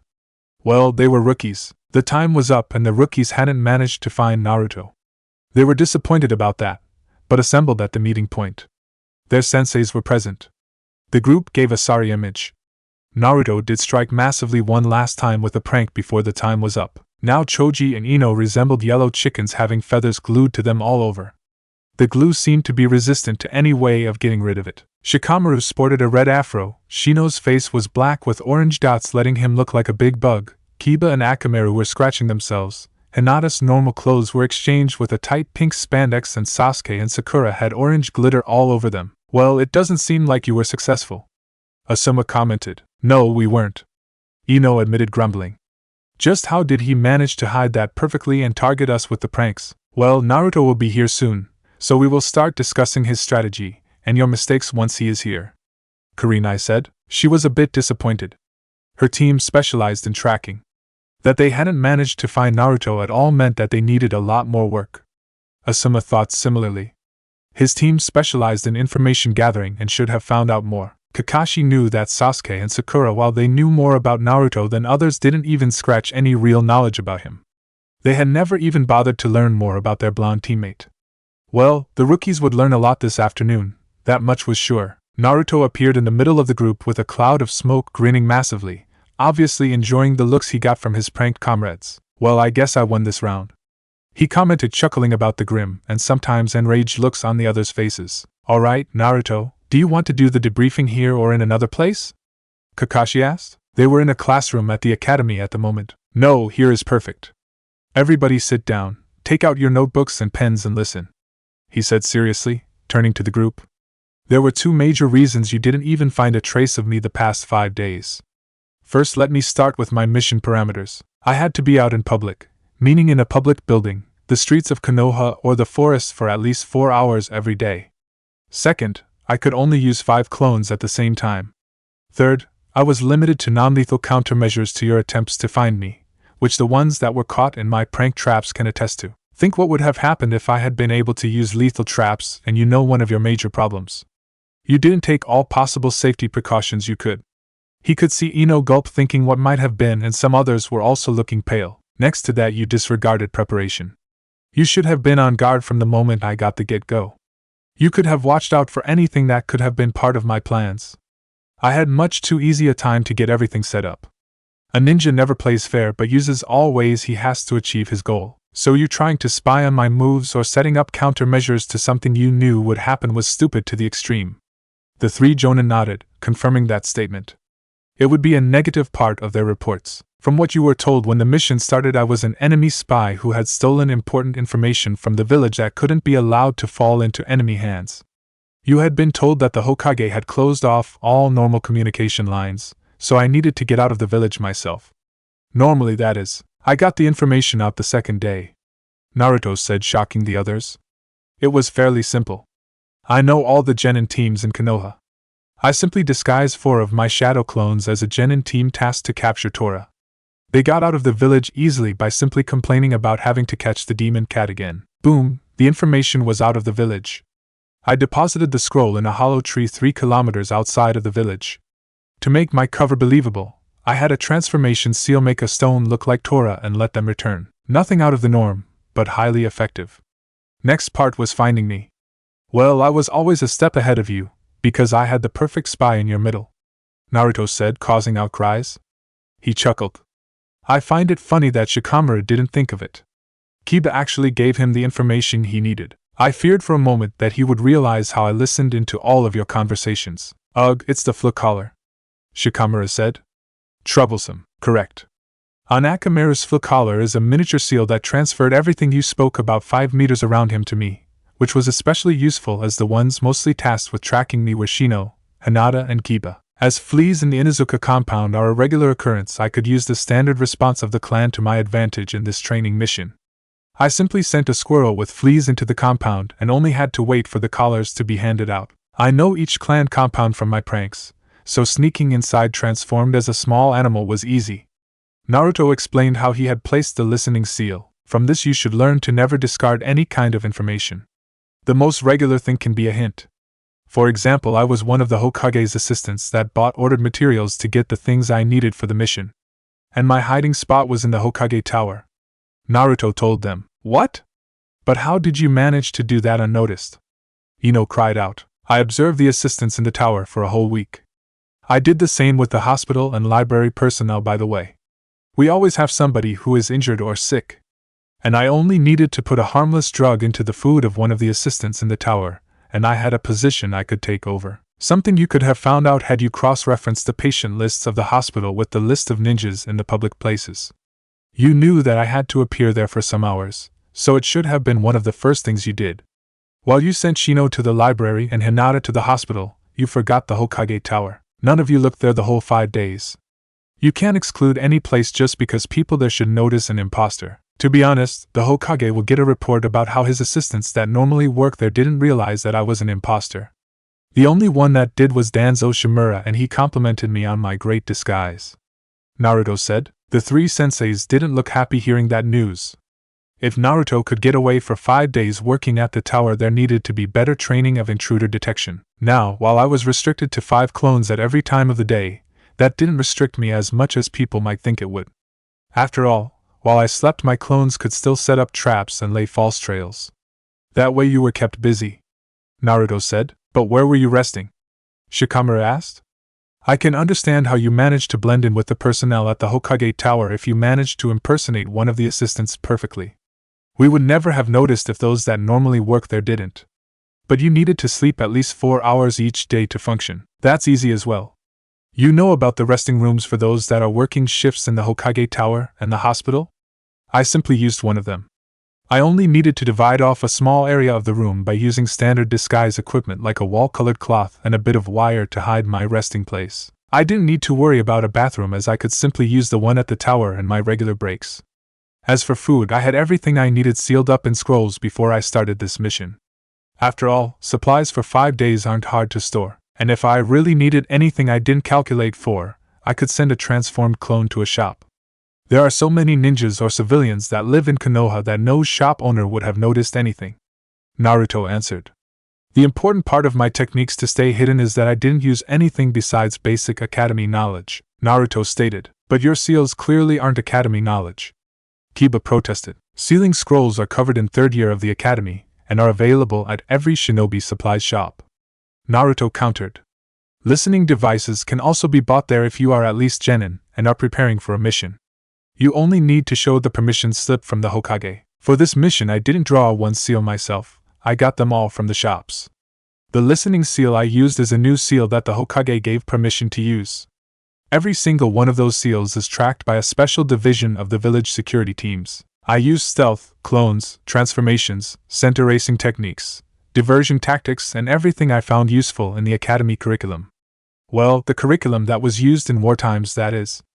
I never learned the peacetime curriculum because I think that it is a waste of time. Kakashi nodded, knowing what Naruto was talking about. Well, after Naruto now explained how he managed to win this scenario and how you failed the mission, let's go over how you go about a mission like this. Kakashi started and Naruto took a seat while Kakashi went to the front. This scenario was set up that you only had a small chance to pass it. The genins were outraged hearing this. Why would you set us up for a failure? Kiba shouted, to prevent you from dying in the field. Kakashi said seriously, shutting them all up instantly. Kurenai, Asuma, and I noticed that some of you were getting overconfident in your new abilities combined with your clan abilities. Overconfidence is one of the major causes for fresh ninjas being killed on missions. Another is false information. Team 7 has told you how our mission to Wave Country got upgraded from a C rank to an A rank. Normally we would have returned to Konoha after we found out that the client had lied about the mission parameters. But it wasn't an option because it would have given a crime lord a hold in a country that is close to Fire Country's borders. On top, the people of Wave Country were in danger of starving or being killed by an oppressor. That is a kind of mission Konoha won't refuse to do. He looked at each of the genin. Normally I would have waited for backup to arrive after the Demon Brothers of Kiri appeared, but as I knew that technically my team didn't consist of 3 green genin, but a technical jonin, a genin with low Chunin level skills and a genin level kunoichi, I could justify continuing the mission. Had I done that with a real green team, Naruto, Sasuke and Sakura would probably have died when we encountered Zabuza-Momochi. There are reasons why certain missions are given to certain ranks. You may complain about the D-rank missions, but they have their reason in training you to work together with your teammates, train your bodies and give the village an easy source of income. The type of fake mission you were confronted with the past 5 days was what normally would have been classed as a B rank depending on how dangerous Naruto's role would have been classified. It could have been an A rank. Normally only experienced Chunin or Jonin get that kind of mission. It is dangerous to try and rat out a spy, even if Naruto intentionally gave a hint which disguise he had taken. What would you have done if your orders had been to infiltrate a village without leaving any traces, Naruto? Kakashi asked. I would have spied through liberal use of shadow clones 2 weeks prior to infiltrating the village, checking out whom I could easily impersonate. I wouldn't choose a high-ranking member of the village. I would use somebody who is an everyday character. Somebody who wouldn't be missed immediately. Normally I would have first captured said person, interrogated him or her for normal behavior, quirks and the like, then I would have sealed him up in a prisoner scroll. I would have taken the person's place, let my clones collect information in the important areas of the village, and after a while I would have left the village, letting a clone take my place for 2 days until I was a good distance away. After that I would let the clone free my prisoner whom I would have used a memory seal on, and have my clone dispel. Naruto told his standard strategy. Very good, Naruto. How do you counter being detected? Kakashi asked. Several ways. If I have the information, I use the hunter teams to get out of the village after making them believe I got away with important information. Hunters operate in teams of 4, but normally split up at some point, which would be a perfect opportunity to get away from me. If I don't have the information, I set up a decoy and take another identity. My special form of transformation can't be detected even by sensor ninjas. I would speed up the information gathering process if possible. If not, I would use several decoy attacks to stretch the village troops away from the information I want. The village by that point already knows that a spy is somewhere, but finding said spy if you can't be sure how he looks is really hard. Naruto answered. Kakashi nodded. The others were intrigued by how much Naruto seemed to know about that kind of mission. How do you know so much about infiltration missions, Naruto? Hinata asked. How do you think I managed to do my pranks? I have years of experience in this field of expertise. Naruto answered. You can't get away with as many pranks as I did if you don't have reliable information. But you were always caught. Choji said. For 20% of everything I really did, Choji. I got away with 80% of my pranks because there was no proof I did it. And not everything I did was flashy. Some things were more subtle. Certain streaks of bad luck were caused by me. Naruto replied, and I would like to add that by the time he was 10 we needed Jonin to catch him after a prank that was flashy. Asuma mentioned. We should have noticed it then. Nobody wanted to notice it, Asuma-sensei. Naruto countered. After all, I was the dead last. He said, punctuating the dead last part. The briefing changed the Genin's outlook on their missions a lot. Chapter 24. Beginning of the Chunin exams. Finally it was time for the Chunin exams to begin. The Sandaime Hokage had assembled all the Jonins of the village to get the teams that would participate nominated. Well, we will start with the new Genin. Technically each Genin that has done a minimum of 8 missions can be nominated. Normally of course they would have done more. The Hokage said. Kakashi, Kurenai and Asuma stepped forward, Kakashi looking smugger than usual. The Hokage knew that last night Kakashi had won the bet whose team would collect most points over the span of 6 months. It was only by 2 points, but he had won. Sakura had beaten Choji and surprisingly Shino in their last one-on-one spars. Sasuke beat Hinata and Shikamaru while Naruto took out Ino and Kiba. All the teams had developed exceptionally, and he had no doubt that they would all be nominated. Kurenai was first. I, Kurenai Yuhi, sensei of Team 8, consisting of Shino Aburame, Kiba Inuzuka and Hinata Hyuga, recommend these 3 under the name of Kurenai Yuhi to take the Chunin exams. She said, making the confrontation sign. Asuma followed. I, Asuma Sarutobi, sensei of Team 10, consisting of Ino Yamanaka, Shikamaru Nara and Choji Akimichi, nominate these 3 under the name of Asuma Sarutobi to take the Chunin exams. He said, using the same sign. Kakashi gave the Hokage a look and got a nod. It was time to reveal some secrets. I, Kakashi Hatake, sensei of Team 7, consisting of Sasuke Uchiha, Sakura Haruno and Naruto Namake's. A loud intake of breath from nearly all Jonin was heard, but Kakashi ignored it. Nominate these 3 under the name Kakashi Hatake to take the Chunin exams. What do you mean, Namake's? He can't be Yondaime-sama's son! One man called out enraged. I think I would know my sensei's only son, Jichi. Kakashi said coldly. He is finally ready to take up his heritage. I have trained him to the best of my ability for the last 6 months to be ready, as I know that IWA and possibly Kyumo might try to assassinate him once his identity is known. Why do you think no spy was capable of getting a good picture of Naruto for their bingo books after our Wave Country mission? That shocked the Jonins. Only Asuma seemed relaxed. I should have made a bet. I would have won a lot of money. Asuma said, chuckling. I figured you had figured it out by now. You were the one to test him after all. Kakashi said. I would be a lousy Jonin if I hadn't noticed the similarities in the fighting styles. Asuma confirmed. This is all well, but we need to continue with the nominations. The Hokage said. Of course, Hokage-sama. I, Gai Mato, sensei of Team 9, consisting of the youthful Rock Lee, Niji Hyuga and Tenten Jakunato, nominate my 3 youthful students to take the Jonin exams.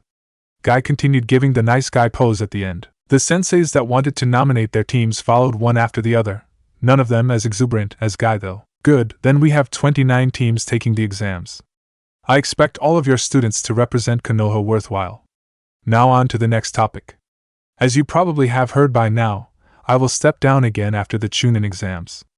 As they will start in exactly 7 days from now, I will tell you now who I have chosen as the Godaime Hokage, the Sandaime said. This got the full attention of all Jonin. They had waited a whole month since the news had broken through that the professor wanted to retire again. The name has been kept a secret until now, as my successor had an important task to fulfill which will end after the finals of the Chunin exams. At least to the point where he needs to put his full attention into it. Kakashi stepped forward. The Hokage called and Kakashi stood by the Hokage's side. I have chosen Kakashi Hatake, student of Minato Namikaze, the Yondaime Hokage, to become the Godaime Hokage. Until the finals, this information is classified to be known only to the NBU and Jonin. As you have probably noticed, Kakashi has gained S rank in every bingo book by now, which was something I told him to do before taking over the hat from me. His second objective was to train his team to a point where they can safely take up missions on their own after he took over as Hokage. The Hokage explained. Many nodded, seeing the sense in the decision to wait with the announcement for those reasons. Over the next month I will let Kakashi take over more and more of my duties.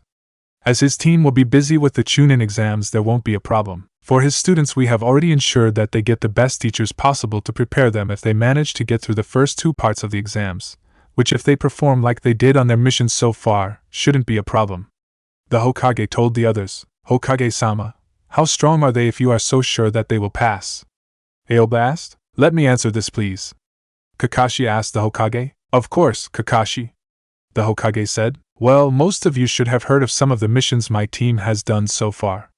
By now Sakura is a capable field medic and aspiring to become one of the best medic neens there are. She is a solid Chunin level kunoichi, which I wouldn't have expected in the beginning because she was a horrible fangirl. Thankfully I managed to break her out of that phase.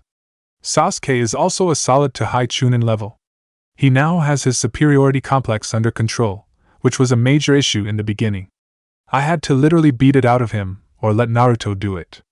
Naruto is Jonin level. Kakashi stated and was interrupted. Kakashi, why didn't the boy try and graduate early with that level of strength? I mean, being Jonin level with 12 shows some serious talent. Genma asked. Because the village sabotaged him too much. Naruto feared that if he wasn't clearly above genin level when he graduated, he would be failed on purpose and be placed under the mercy of the civilian council again. So he hid his true abilities to pass as the dead last of his class to be put on Sasuke's team, as he was sure that it would be the one team that wouldn't be allowed to fail. Kakashi answered. I want you to be aware that Naruto holds little love for the village. I spent the last 6 months trying to give him bonds to the village so that if Hokage-sama one day dies of old age or other reasons, Naruto would still stay loyal to Konoha. If I had failed, we would have had an enemy at our hands worse than Itachi Uchiha. This made many gasp. Itachi was legendary, and to think Naruto was stronger than him was a major strike. As the future Hokage, I expect all ninjas to treat Naruto as what he is, a comrade. Naruto isn't his prisoner, and has never harmed anybody that hasn't harmed him. But make no mistakes, Naruto won't take any abuse from the village. He is willing to treat all ninjas neutrally at least, and those that prove to him that they deserve it nicely. On top, I hope I made it clear that I don't want Sasuke to fall back into old bad habits. Treat him like every other ninja. My students are all trained to respect their superiors, but they will question all orders that they think are stupid or will harm the village. They will be polite about it, but they won't simply accept any information as absolute. They will also interpret their orders to suit them best to fulfill their missions. Kakashi informed them. He got nods from the other Jonins. They had heard how hard he had trained with his team. He was giving Guy a run for his money as the hardest teacher in the physical aspect. Good, now that you have an idea what my successor has done the last months, everybody except Kakashi and the ones that are responsible for the Chunin exams is dismissed. Remember that the information about what you heard here except for the nominated teams is confidential. In particular, that means Kakashi being the Godame, and Naruto being the Yandame's son. The Hokage said, and most of the group left. Naruto, Sasuke and Sakura sat at Training Ground 7, reading a scroll each. Kakashi had told them to wait for him here and that he didn't know how long the meeting he had to go to would take. So they had brought a scroll on skills they wanted to train next each. Sakura was about to advance to the 3rd level of her medical training and read up on the theoretical skills that she would need to learn the next practical skills. So far she had learned the mythical hand jutsu and how to set broken bones. On top of that she had lean chakra scalpels. Next would be techniques to get rid of basic poisons, and they were tricky, so she wanted to be absolutely sure with her knowledge to impress her teachers at the hospital. Sasuke was reading up on lightning manipulation. He had mastered fire manipulation a month ago and had trained to perfect his fire jutsus till now. His repertoire of jutsus now held 10 fire jutsus including fire clones, which had been hard to learn. But it wasn't a B-rank technique for nothing after all. Naruto read about combinations with his summons. Jiraiya had written a letter, telling him that he would take over his training for the month between the 2nd and 3rd rounds of the Chunin exams and work with him on those combination attacks. They had been reading for an hour now when Kakashi appeared with his normal body flicker. Sorry for the delay, but Hokage-sama had some important announcements to make, and there were some explanations given to the Jonin in the meeting. Kakashi said, I see you used the time productive. I will be straight to the point. I have nominated you 3 for the Chunin exams that will start in 7 days at 10 in the morning here in Konoha. The 3 smiled hearing that. They had known that the exams were coming up, and to be nominated this early was a sign that their sensei trusted them to be able to do well in them. Considering his high expectations for them every day, he would never have let them take them if he wasn't convinced that they had a chance for promotion. Naruto, please set a privacy seal up. Kakashi said seriously. Naruto nodded, took a sealing scroll from his pouch and unsealed a batch of pre-made seals. He placed them all around their team, and then activated them. There is one thing you need to be aware of. Naruto, As planned, we have decided that you will take the exams under your true name, Kakashi said and got a nod from Naruto. His true name? But you said he is an Uzumaki. I looked his clan up and it fit with what you told us about them, Sakura said confused. Uzumaki was my mother Kushina's maiden name. I got her name after she and my father died to protect me from my father's enemies until I was ready to deal with them. My true name is Naruto Namikaze. I am the son of Minato Namikaze, the Yondaime Hokage. Naruto explained. Sakura looked absolutely shocked. Sasuke not so much. You suspected it, Sasuke? Naruto asked, interpreting his teammate's face correctly, since after the Wave Country mission. While Kakashi-sensei mentioned how many Yamanakas lost their lives thanks to IWA hating the Yondaime, and telling that thanks to your hair color you could become a target for the IWA ninjas were faced, I was curious if there wasn't more to it. I took a good look at the picture of the Yondaime Hokage in the Hokage's office when we returned, and there are many similarities between you two. For one, your hair and your eye color, but also your affinities and your talent with sealing. Combine that with the interest the Yondaime's teacher Jiraiya and his student Kakashi Hatake show in your development, not to mention the Hokage himself, and it was a safe bet to say you were his hidden son or at least nephew. Sasuke pointed out. That information shouldn't be a secret for long, so I wanted to inform you early on to prepare you. There will be a huge outcry in the village as soon as the information spreads, which will be in a week when the exams start. All the Jonin were sworn to secrecy about certain points, including Naruto's identity, until the Hokage releases them, which will be when the participants for the final round are decided. The exams traditionally consist of 3 parts. I won't tell you what they are, that would be an unfair advantage. I will just say that you need to remember everything I taught you in the last 6 months. Additionally, I want you to show what you have learned. No matter if you manage to get promoted, which I think is absolutely possible for all of you, after the exams you will be taking more missions without me, as I will be taking over as Godaime Hokage after the finals. Kakashi said. He and the Hokage had decided that Kakashi's students deserved to be informed about this before going into the exams, so that they knew that Kakashi's reputation would be massively influenced by their performance in the exams. You're going to be the Godaime, sensei? Sakura asked, surprised, and this time only Naruto wasn't surprised. Sasuke was impressed that his sensei would become Hokage in a little over a month. Naruto only smiled, having known about the plan, even if the Sandaime and Kakashi hadn't known that he knew. Yes, I will. I am one of the strongest ninjas we have in the village, and as the Sannin don't want to become Hokage, well, Tsunade-sama and Jiraiya-sama, that is, I was chosen. Kakashi confirmed with an eye smile. I'm sure you'll do a good job, Kakashi-sensei. Naruto said, smiling. Dad would be proud of you. Thank you, Naruto. Kakashi said, touched. Alright, while you can't tell anybody that I am going to be Hokage yet, I will make sure that you will represent me accordingly. So we will go over all the important things for the exams. I have arranged for you to live together for the next week so that your teamwork will be at its best. Don't worry, you get separate rooms. While I know that you can work together well enough, I know that you aren't that close to each other. And I'm not crazy enough to force you to sleep in the same room if it isn't strictly necessary. That was a massive relief for his students. Over the next week, Kakashi drilled his 3 students in taijutsu, ninjutsu, genjutsu detection and dispelling, strategy, survival techniques, and teamwork. By the end of the week, they were completely prepared for anything they might have to do in the exams. They went home for the last night before the exams. Sakura had to bite her tongue to not tell her mother that her sensei was the next Hokage, but she had been strictly forbidden to do so. And on top, she had realized that her mother's ideas of how a ninja should work were complete rubbish. While her mother was fully supportive about her plans to become the greatest medic nin since Tsunade, as she saw it as a much nobler kind of ninja than the brawlers as she called it, she still had it out for Naruto. Wouldn't she be surprised once the information that Naruto was the Yondaime Hokage's only son hit the village? Naruto meanwhile stocked his 2 hip pouches with all the things he would need in the exams. Thanks to his sealing abilities, his thigh pouches could hold double the number of shuriken and senbons respectively. Same was true for his hip pouches. With all his specializations, he needed more supplies than fit into normal pouches. His new cloak would be introduced in the finals.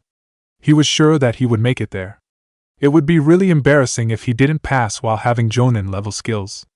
And as far as he knew, the first 2 parts were team tests. And as little as he liked his teammates, he knew they were reliable now. Sasuke also prepared his equipment for the next day. He knew that a lot rode on his team's performance. To think that he had been trained by the future Godaime Hokage made him review his time on Team 7. He had to admit that he was really glad that his sensei and his teammate Naruto had broken him out of his former funk. He had hindered himself with his behavior and had let idiotic civilians fill his head with hot air. While he still wanted to find Itachi, now he wanted to question him about the massacre first. With him getting better at meditation techniques, he had also remembered that Itachi had cried the night of the massacre, and that didn't sit right with him.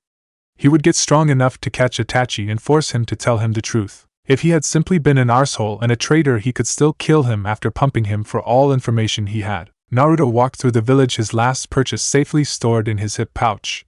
He had bought a week's supply of energy bars at Jakanato's. It was better to have some nutritious food in reserve in case you couldn't hunt or cook safely, and the forest of death was merciless, as he knew from pilfering the dead genin that had been in previous tests. When he walked back towards his home, he was passed by the Hokage's grandson Konohamaru and his two friends Moegi and Udan. He knew them briefly, as he had met Konohamaru once when he had tried to defeat his grandfather to become Hokage. Naive, but Naruto could understand that the boy wanted to be seen for himself. What he didn't like was that the brat was spoiled to think that nobody would hurt him just because he was the Hokage's grandson. Suddenly he heard a pained cry and decided to better look what was up. So close to the start of the Chunin exams, he didn't want to risk any problems because a brat couldn't keep his mouth shut, and that cry had sounded like Konohamaru. When he rounded the corner, he saw that he had been right. Konohamaru was held up by his shirt by a black-clad Suna ninja. Considering the bandaged bundle on his back and his attire, Naruto suspected that he was a puppeteer, one of the famous abilities Suna taught to his ninjas. The blonde girl with the 4 ponytails had a war fan on her back and probably used wind-style jutsus with it. That could be dangerous if she was good at using it. "That hurt you, brat," the boy in black said. "Let me down, don't you know who I am?" Konohamaru shouted. "I don't care, but I think you need to learn a lesson in manners," the boy said. "Kankuro let him down, we don't want problems," the girl said. Naruto noticed that she was quite pretty. He guessed that she was a few years older than him. "The brat is asking for it, Temari," the now identified Kankuro replied. Naruto of course knew their names. Temari and Kankuro were children of the Sandaime Kazekage. That meant that Gaara, their youngest brother who was the Jinchuriki of Shikaku, was probably also here. Interesting. He decided to get Konohamaru bailed out. "Please let the brat down, we don't want to provoke an incident before the Chunin exams start, right?" He spoke up, addressing Kankuro. The two Suna genin looked at him. Naruto noticed a small blush on Temari's face, and he smiled winningly at her, intensifying the blush. "I don't really know what happened, but he is only a child, so you shouldn't get worked up over whatever mishap he was involved in," Naruto said, walking up to them calmly. "The brat ran into me not looking where he went, and then had the gall to demand that I apologize to him," Kankuro stated. Naruto just shook his head. "I see. I apologize for his bad manners, and I will make sure to bring it up with his grandfather, the Sandaime Hokage. And you can be sure that I will make sure that you get punished for this, Konohamaru. You should be ashamed to make such a bad impression on the children of the Sandaime Kazekage. By the way, you can come out of the tree. I doubt you will get a good show now," Naruto called out. The others looked up to the tree and saw a red-haired boy hanging upside down on a tree branch. He raised an eyebrow and then used a sand body flicker to appear next to the group. "You are good," the boy commented. "Kankuro, let the boy go. We will leave this matter to Konoha to resolve. It's not worth our time to deal with snot-nosed brats." "I am not a brat," Konohamaru protested, only to get bunked over the head by Naruto. "You are a brat. Now apologize to Kankuro for running into him while not looking where you ran." "Geez, the old man really needs to talk to Ebisu again about filling your head with nonsense. If you ever really want to become Hokage, you need to stop thinking you are the top of the world. Only hard work will bring you where you want to be," Naruto stated. Konohamaru looked completely caught off guard that somebody really told him off for his behavior. "I would like to know your name." "I am Gaara Sabaku," Gaara addressed Naruto. "You seem really well informed. My name is Naruto Namikaze. I assume you are their younger brother, the third child of the Sandaime Kazekage," Naruto replied. "Namikaze?" Temari gasped. "Like the Sandaime Hokage? He was my father," Naruto confirmed. There was no need to keep his identity a secret anymore. It would come out tomorrow anyway. "Are you taking the Chunin exams as well?" Gaara wanted to know. "Yes. My sensei nominated my team," Naruto confirmed. "I look forward to facing you. If you are anywhere as good as your father was, you will be a worthy opponent, Naruto," Gaara said. I look forward to seeing your strength too, Gaara. I will take my leave. I need to get the brat back to his grandfather. Kankuro, Temari, nice to meet you. Naruto gave both a nod and then turned around and gathered the children and went away. Chapter 25, Showing True Skill. It was 9:30 and Team 7 stood outside of the academy building. Their strategy was to not give too much away about their abilities, but also not shrinking away from a conflict if provoked, though they would avoid unnecessary fights. Intimidation worked mostly much better than wasting energy before a test. They walked up 2 floors and found a big group of people trying to get past 2 other genins that seemed to block the room, trying to keep the competition out. Naruto signaled the others quickly to ignore the whole thing and walked on. Why would they put such a stupid genjutsu on the door? Sasuke asked. It was too easy to spot. Yeah, I mean, everybody with a bit of common sense should know that room 301 was on the 3rd floor, not the 2nd. Sakura agreed. I guess it is the first obstacle in the exams. Noticing the genjutsu. After all, if a ninja can't spot something as obvious as that, he doesn't deserve to become Chunin. Naruto stated and got nods from his teammates. They proceeded to the real room 301 and opened the doors. They noticed that a lot of genin had already found their way here and were now trying to intimidate the opposition. Not that it would work on Team 7. The killing intent of the other participants was pathetic compared to what they had dealt with in their training. Over the next half hour, more and more teams trickled into the room. Kiba caused a little commotion, greeting Teams 7 and 10 loudly. Naruto could only shake his head. Kurenai still didn't manage to calm the boy down. He had thought that after the wake-up call mission that he had performed against the other rookies, they would work more on their flaws. Okay, perhaps it was just Kiba. He could sense that Shikamaru was much more serious than before and was observing the competition. Seemingly, he had realized what being unprepared and not thinking about every little clue could cost you. Shino also was aware of his surroundings, and Hinata seemed to have grown more confident and determined again. She had got away lightly during the mission and had even managed to escape a trap. Though he had to admit she looked good in tight clothes, though no spandex like the ones he had put into all the wardrobes in the Hyuga compound that day to force her to wear it to the meeting. That the other Hyugas had to run around in them before they could get new clothes was only an added bonus. It had improved their security measures next to the ones that the Hokage had ordered all clans to set up. Naruto had to grin about that. He liked being allowed to prank some stuck-up people to point out flaws in their security measures. While everything going on in the village had been kept a close secret, the clans didn't like to have flaws pointed out. It damaged their standing. Concerning Kiba's behavior, well, at least he wasn't an easy target to take out. An older genin called Kabuto came up and told them to be quieter.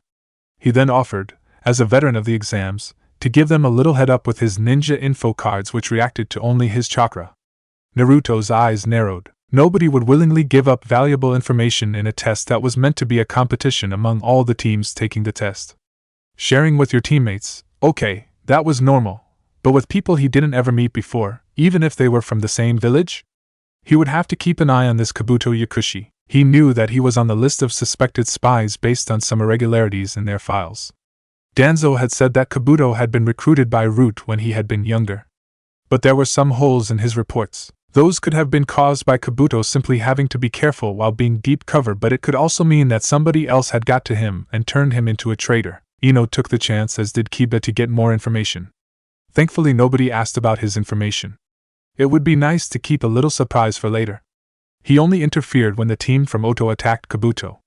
No matter how suspicious the guy was, for now he was a Konoha shinobi, and that counted higher than shinobi from other villages. So 3 quick senbons later, the Oto shinobi experienced the same feeling that Sakura and Ino had had the day the genin teams had been announced. 5 minutes of being paralyzed. I don't know what your sensei taught you, but it is unwise to attack a ninja from another village before the real test for your promotion has even started. Especially when there are many more ninjas from the village of the ninja you attacked. That doesn't show Chunin qualities in my eyes. Naruto stated calmly. Many now looked at him with interest. He simply needed to flare his killing intent a little to make sure they knew not to mess with him. His tactic was intimidation right now. Not searching attention, but using it when he had it anyway to his advantage. Thankfully, the attention was soon turned to the front of the room where the proctors had appeared. The Oto genin only unfroze once it was time to draw numbers to determine the seat assignments for the written test that they had to do. They threw Naruto glares but kept quiet. The proctor Ibiki Marino gave them the rules for this test, and Naruto had to hand it to the man. He was good at what he did. His intimidation methods worked really well. Naruto had a look at the questions that needed to be answered and immediately noticed that they were far above Genin or Chunin level. Probably Sakura and Shikamaru were the only ones capable of answering these questions right now. Which meant that this test had a hidden meaning. Probably information gathering. Well, that was coincidentally just his specialty. That and taking out competition. Naruto produced 4 already transformed shadow clones Seal and Smokeless and set them to work. The easiest way was turning them into flies. One found a planted Chunin in the room and watched from the shoulder and dispelled after memorizing the answers. The other 3 were doing a bit of sabotage. After all, if you burned or shredded somebody else's test, that team was unable to continue. And retaliation was hard in this setup. So using some basic techniques like the one to start campfires or basic wind manipulation, Naruto disqualified 7 teams. It added to the stress level of the others in the room. Ibiki seemed to be strangely pleased. Finally, the 45 minutes until the last question was asked were over. And of course they got a new set of rules that increased the massive stress level again. Confronted with the choice to take the question and risk staying a genin for the rest of your life if you answered wrong or quitting together with the rest of your team and try again in 6 months, Naruto was surprised how many weak-willed candidates had survived this far. Once one had broken, there was a stream of others following behind. Naruto could only shake his head, especially at the foreign candidates. Promotions were handled by each village individually, and many ninjas got their promotions in the field. There simply was no way that with an average of 8 to 10 finalists in each Chunin exam the villages could cover their need of qualified soldiers. The exams were just the best opportunity to show off the abilities of the ninjas in a village. After some, for most, nerve-wracking minutes, there were no more that wanted to quit. Naruto had been sure that neither Sasuke nor Sakura would bail out. They were ready and they were the students of the next Hokage. No way that they would quit over something they were sure they could pass. Ibiki tried one last time to get more people to give up, but realized that the rest would take his question. He declared that they had all passed and listed the reasons why the test had been built like it had been. Naruto had to admit it was a good way to filter those of weak determination out. He could also see that Ibiki was keeping a close look on him. Did he figure out that he had been behind the sabotage? Well, no matter, Team 7 was going into the second round now. Now he only needed to make sure that each of the interesting remaining candidates got a seal that let him listen into their plans. He simply loved Fuinjutsu. Naruto signaled his 2 teammates that he needed to talk to them before going into the next test. So they used the time they had to get to Training Ground 44 to discuss a few things. Okay, I think the next part is survival against the other teams. I already sent some disguised shadow clones out to tag the interesting candidates with listening seals. That way we get an advantage. Naruto told them. Good thinking, Naruto. So we probably will be able to know the other team's plans, if they target us directly, and if they do we can turn them against our attackers. Sasuke analyzed. Yes. Now we need to ensure that we can identify each other in case we get separated in a fight. Take these, he said and handed each a small seal tag. Put them on a part of your body, and the seal will connect to your chakra. Best would be a part that can't be seen by any others. So under your sleeve or pants leg is a good place, for example. The seal tags are connected and will last 2 weeks. We will get a tickle if another of the seal tags is close by. This way nobody can pretend to be us in the forest. Wow, that's really neat, Sakura said, impressed. Where did you get them? It's a joint work between me and Dark Phoenix that the Hokage ordered. We are sure that they will work, but this is also a test of the range they have. If they are good enough, the ANBU will get equipped with them for their missions next. I got permission to test them in the Chunin exams as it is the perfect opportunity to see how different chakra signatures around influence the seal. Naruto answered. You are working with Dark Phoenix? Sakura asked, surprised. Yes, I do. But don't ask me about his identity. I don't know, he is always disguised. But it's nice to work with another seal master. Naruto replied. So you were evaluated as a seal master? Sasuke asked. Yes. Jiraiya-sama confirmed my level when he tested me. Sealing is an art that is in my blood as an Uzumaki, but my father also had a huge talent in the area. So it's not that surprising that I took to it like a fish to water during my academy time. I spent a lot of my free time learning Fuinjutsu. Naruto confirmed. Sasuke and Sakura took the information and knew that it was important to keep it a secret. While it would come out sooner or later anyway, now that Naruto was revealed as the Sandaime Hokage's son, the longer it was a secret just which level he had, the better it was for missions and the village. They then reached the training ground where a lot of other teams were already assembled. The proctor, Anko Mitarashi, had left an impression after crashing through the window of their test room at the academy. That she wore really revealing clothes did the rest for at least the male participants of the exams. Once the time for assembling was up, Anko started telling them how the second test would work.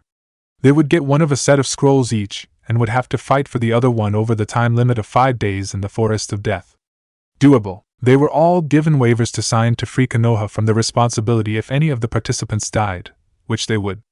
This was probably the most dangerous part of the exams.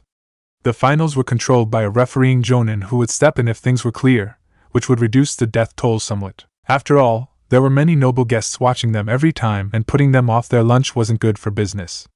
Naruto signed his quickly, followed by Sasuke and Sakura. He took the 3 waivers and got a heaven scroll.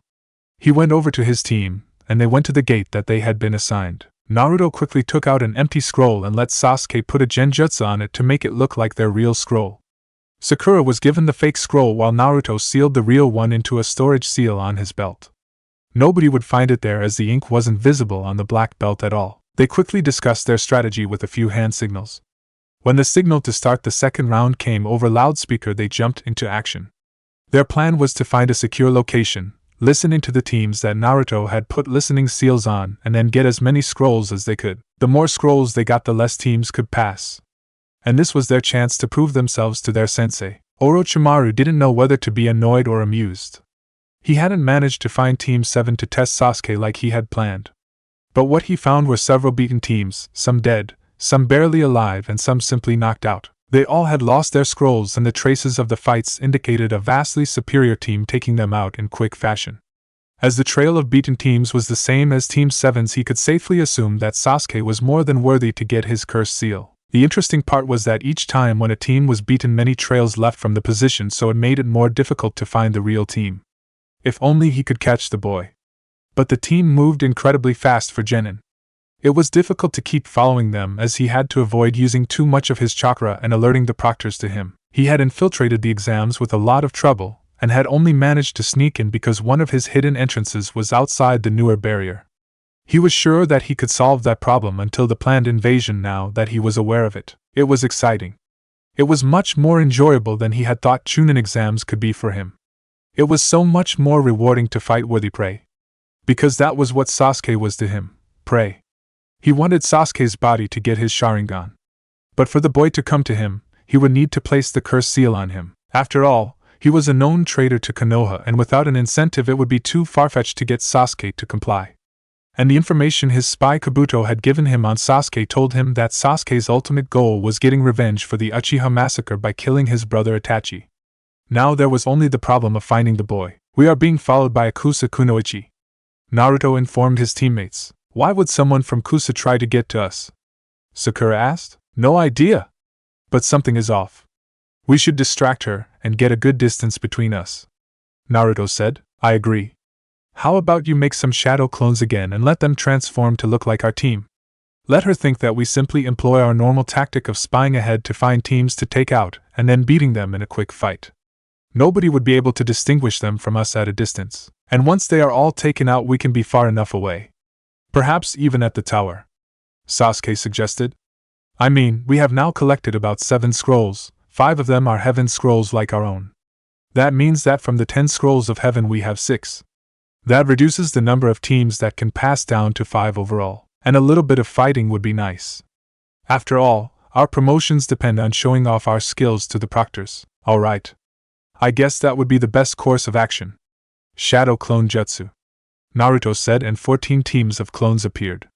2 of each team transformed into Sasuke and Sakura, and then they took off in different directions. The original team took a detour to the tower to not tip off their pursuer of the real team. If all went as planned, they would be safely at the tower before the Kusa Kunoichi could determine which Team 7 was the real one. Orochimaru was getting frustrated. He had finally caught up to Sasuke's team and involved them in a fight, only to find out after 5 minutes of fighting that he had been fooled by shadow clones. All 3 were clones. But thanks to the clones being really good at dodging and ranged attacks, it had taken him too long to realize that the team was really good. From one point he had seen that they had split into many teams, probably all but one being shadow clones. Sadly, you couldn't say which team was a decoy team.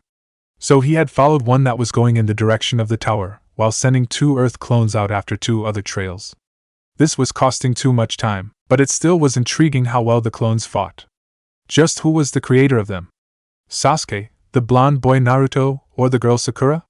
He suspected Naruto as he was rumored to have the biggest chakra reserves in his class, but Kabuto had been unable to procure much information after the Sandaime had tightened security in the village, and most of his other spies had been caught before. Kabuto had to lie low for a while to not compromise his position and his ability to fulfill his duty in the planned invasion, so the main idea was having Kabuto collect more information during the exams to give to him, but from the looks of it the last information that Kabuto had been able to send out, which had been directly after the confirmation which teams had passed the real Genin tests, were massively outdated concerning Team 7. He also wondered who had been chosen to succeed his old sensei as Hokage. He didn't think that Jiraiya wanted the job and Tsunade had left the village years ago and didn't want to come back at all. Well, he would find out during the finals. No matter whom the old fool had chosen, he wouldn't be a match for him. Naruto, Sasuke and Sakura reached the tower having to fight one team that had set up an ambush, getting another Earth Scroll, and entered.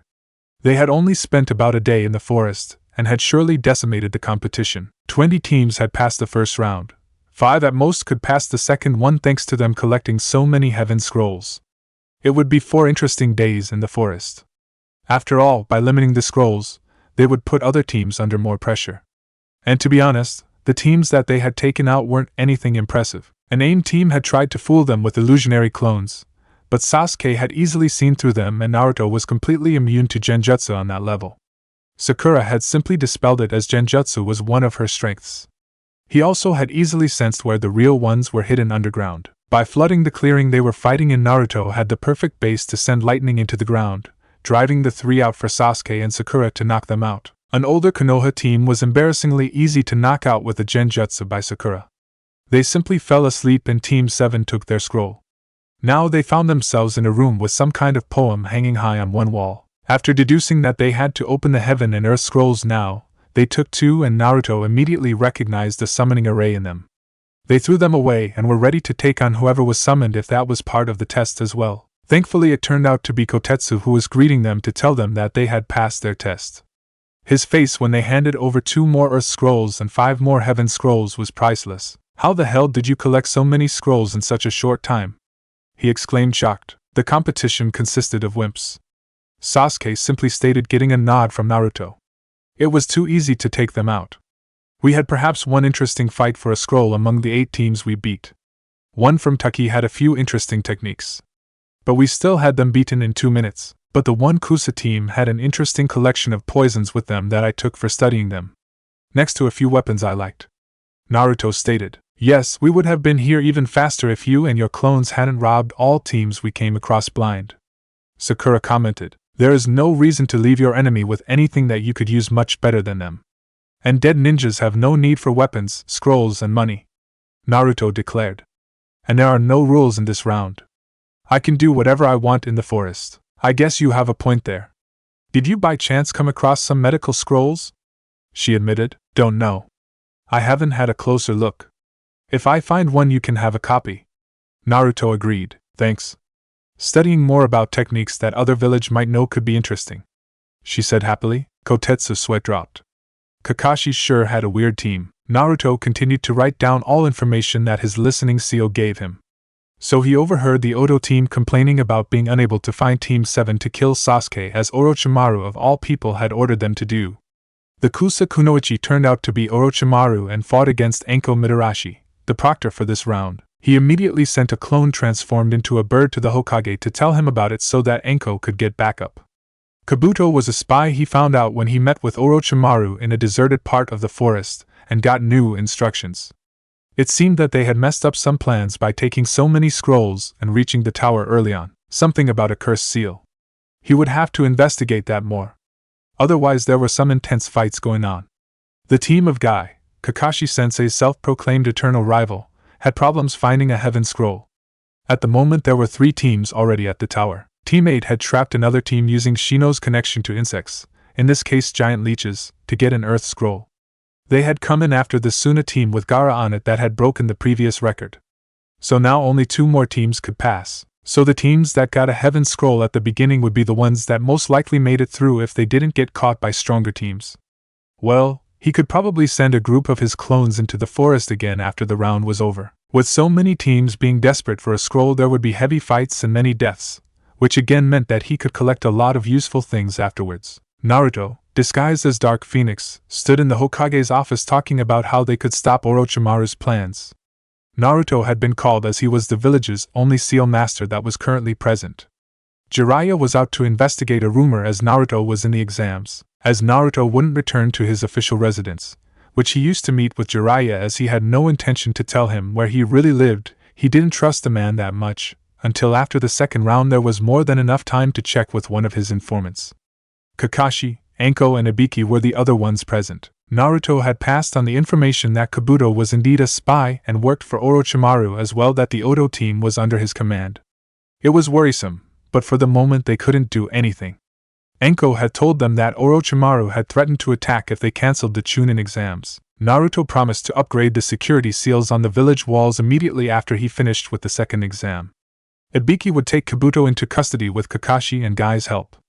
No matter how good Kabuto might be, against a future Hokage and 2 high-class Jonin he wouldn't have a chance. Naruto also gave them a new seal that he had developed to test after the exams. If it was placed either on the head, the spine or the heart of someone, it would shut down the chakra circulation of said person immediately, which would make everybody it was used on pass out. He had only tested it with Tora so far, as he said with Naruto's help, a comment which only Kakashi and the Hokage understood. He admitted sheepishly. The other ninjas' sweat dropped at that comment, though Kakashi could understand it. He had been really sadistic having his team catch that cat so often in the beginning. Nonetheless, they agreed to try the seal with Kabuto. They all knew that Dark Phoenix was a genius with seals, and if he thought they would work there was a high possibility that they did. And Tora was no normal cat. I can also report that Naruto Namake's test of the identification seals in the Forest of Death was successful. He contacted me after he and his team reached the tower. They work within a distance of 300 meters to inform you that an ally is close by, and you can tell who it is within 20 meters. I suggest placing those seals on all our ninjas for the finals. Well, the Chunin, Jonin and Anbu at least. I don't think it would be wise to include all the genin. They aren't trained to retain information under pressure long enough, and we can't risk anything of our plans getting out beforehand. Naruto said, "You are right. I also want those listening seals on all ninjas. That way we can manage to have an idea what is going on in the parts of the village. Orochimaru won't concentrate on one part. He will attack in several places at once," Kakashi said, looking over a map of the village. "The main gate, the southern wall, perhaps from the top of the Hokage monument, inside the arena, and we should look out for underground attacks." "Can't we use something to inhibit underground movement?" Anko asked. "We could place special wires underground that would send chakra-disrupting waves out. That way no Earth user could get into the village undetected, but for this to work the attackers would have had to start their work already. From the outer edge of the barrier to the village's walls there are several kilometers to be covered. No way that wouldn't have been noticed," Ibiki said. Naruto nodded, knowing that Danzo would have noticed immediately. His root bases used tunnels like that after all. And he had bugged the tunnels without Root knowing. He could listen into what was spoken in the secret base any time he wanted. There was after all no reason to fully trust Danzo, and his listening seals wouldn't be influenced by a standard privacy jutsu. You needed to know which frequency was used to disable them, and finding the exact one would take time, or a major coincidence. So we can safely assume that the attacks will concentrate on areas above the ground. Nonetheless, I would like to have the immediate area around the walls protected like Ibiki said.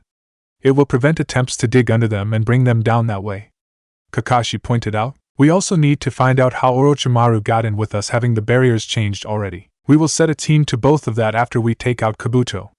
We can't risk him informing Orochimaru," Ibiki said and got nods. The Sandaime let Kakashi lead the meeting.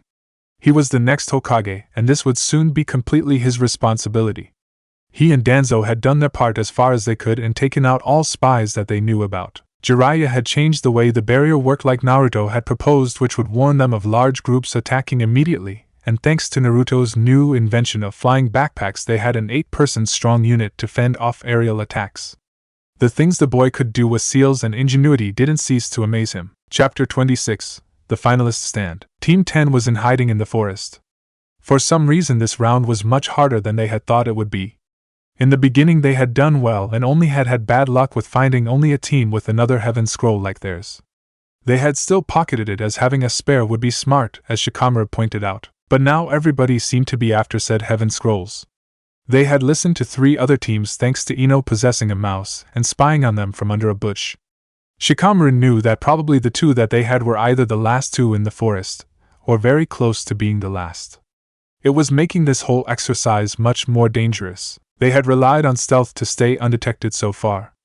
Now they were really glad that the senseis of the rookie teams had set up so many different challenges to help them develop their skills and had trained them extremely hard. Especially in the weeks following the failed mission to capture Naruto. It had been a major blow but also a much-needed wake-up call, and Shikamaru rather had it that they had been forced to see reality in a safe training mission than in real life where it would have cost them their lives. The hard training had been the deciding factor in them being able to stay alive. The only way to be safe would be getting an Earth Scroll and heading to the tower. But at the tower there would be several other teams that would be waiting to intercept them. Well, in regards to trapping an opponent, nobody could compare to Nara, Ino, Choji. We should get to the tower and ambush one of the teams that are waiting there to ambush other teams, Shikamaru declared. For some reason there are very few heaven scrolls left in the forest, so any team we come by should have an Earth Scroll if they even have a scroll left. Something happened, even if we can't tell what yet. The longer we stay here, the more dangerous things will become. Okay, Shikamaru. What's the plan? Choji asked. We will stick to the shadows. I have a technique that will make others overlook us as long as we stay in the shadows. My father taught it to me just before the exams. It's similar to a genjutsu. In this forest are more than enough shadows for us to get to the tower quickly. We sneak up to a team that waits for an unexpected team to come by and knock them out quickly. While I can't attack while keeping the jutsu going, you and Ino don't have that handicap. Ino, you did some work with paralyzing poisons after being hit by Naruto, didn't you? Shikamaru addressed his blonde teammate. Yes, I wanted to know how he could paralyze me with a simply Sanban hit. Turned out that my mum was an expert in the area and she taught me some of her secret techniques. I have a supply of Sanban needles with paralyzing poisons with me. That was also the only kind of poison she would let me use until I have built up some resistance to my own poisons. Ino answered. Good. We will use them to paralyze any team we come across and take an Earth Scroll. Then we will go to the tower ASAP without foregoing stealth. If we do this right, we will be out of this troublesome forest before dawn, Shikamaru said. Ino and Choji nodded and the 3 took off, keeping to the shadows. Shikamaru was now very glad that Asuma had also worked on their chakra reserves with them, otherwise using the shadow concealing jutsu wouldn't have been an option at all. It was finally the 5th day after the second round had started, and the last team to have arrived at the tower, Team 10, had only made it with 1 hour to spare. Getting through the lines of teams that had taken to ambush others at the tower had been hard and taxing on Shikamaru's chakra reserves, but they had made it by stealing the scroll that they needed from an AIM team. The last 10 meters to the tower had been hard on them as there hadn't been any shadows to hide in anymore, but they had managed by a creative combination of a mass shadow binding jutsu, Choji carrying a log towards the entrance of the tower while Shikamaru kept the other teams bound who tried to intercept them, and a quickly executed replacement technique through the door that Ino held open. Shikamaru only hoped that he could rest a bit now. He was exhausted after using chakra constantly for hours. There were only 4 teams that had passed this round. Teams 7, 8, 10 and the Suna team. If you considered that 20 teams had started this round, it were a lot of teams failing this stage. From the brief conversation that they had had with Naruto, they found out that Team 7 had been the cause for the lack of heaven scrolls in the forest. They had taken out a lot of teams and collected so many heaven scrolls that it limited the number of teams that could pass down to 5 overall. With Team 10 having 2 heaven scrolls as well, it was down to the 4 teams in the room. They were all assembled in lines facing the Hokage and the Jonin senseis of the passing teams. On top of that, there were the proctors for the exams. The Hokage then addressed them and congratulated them to passing the second round of the exams. He also explained the true meaning of the Chunin exams to those that had passed. It was a replacement for the wars of the past to keep balance between the countries. Then he proceeded to explain the last and final round. From here on, you don't fight in teams anymore. In the finals you will face one opponent at a time.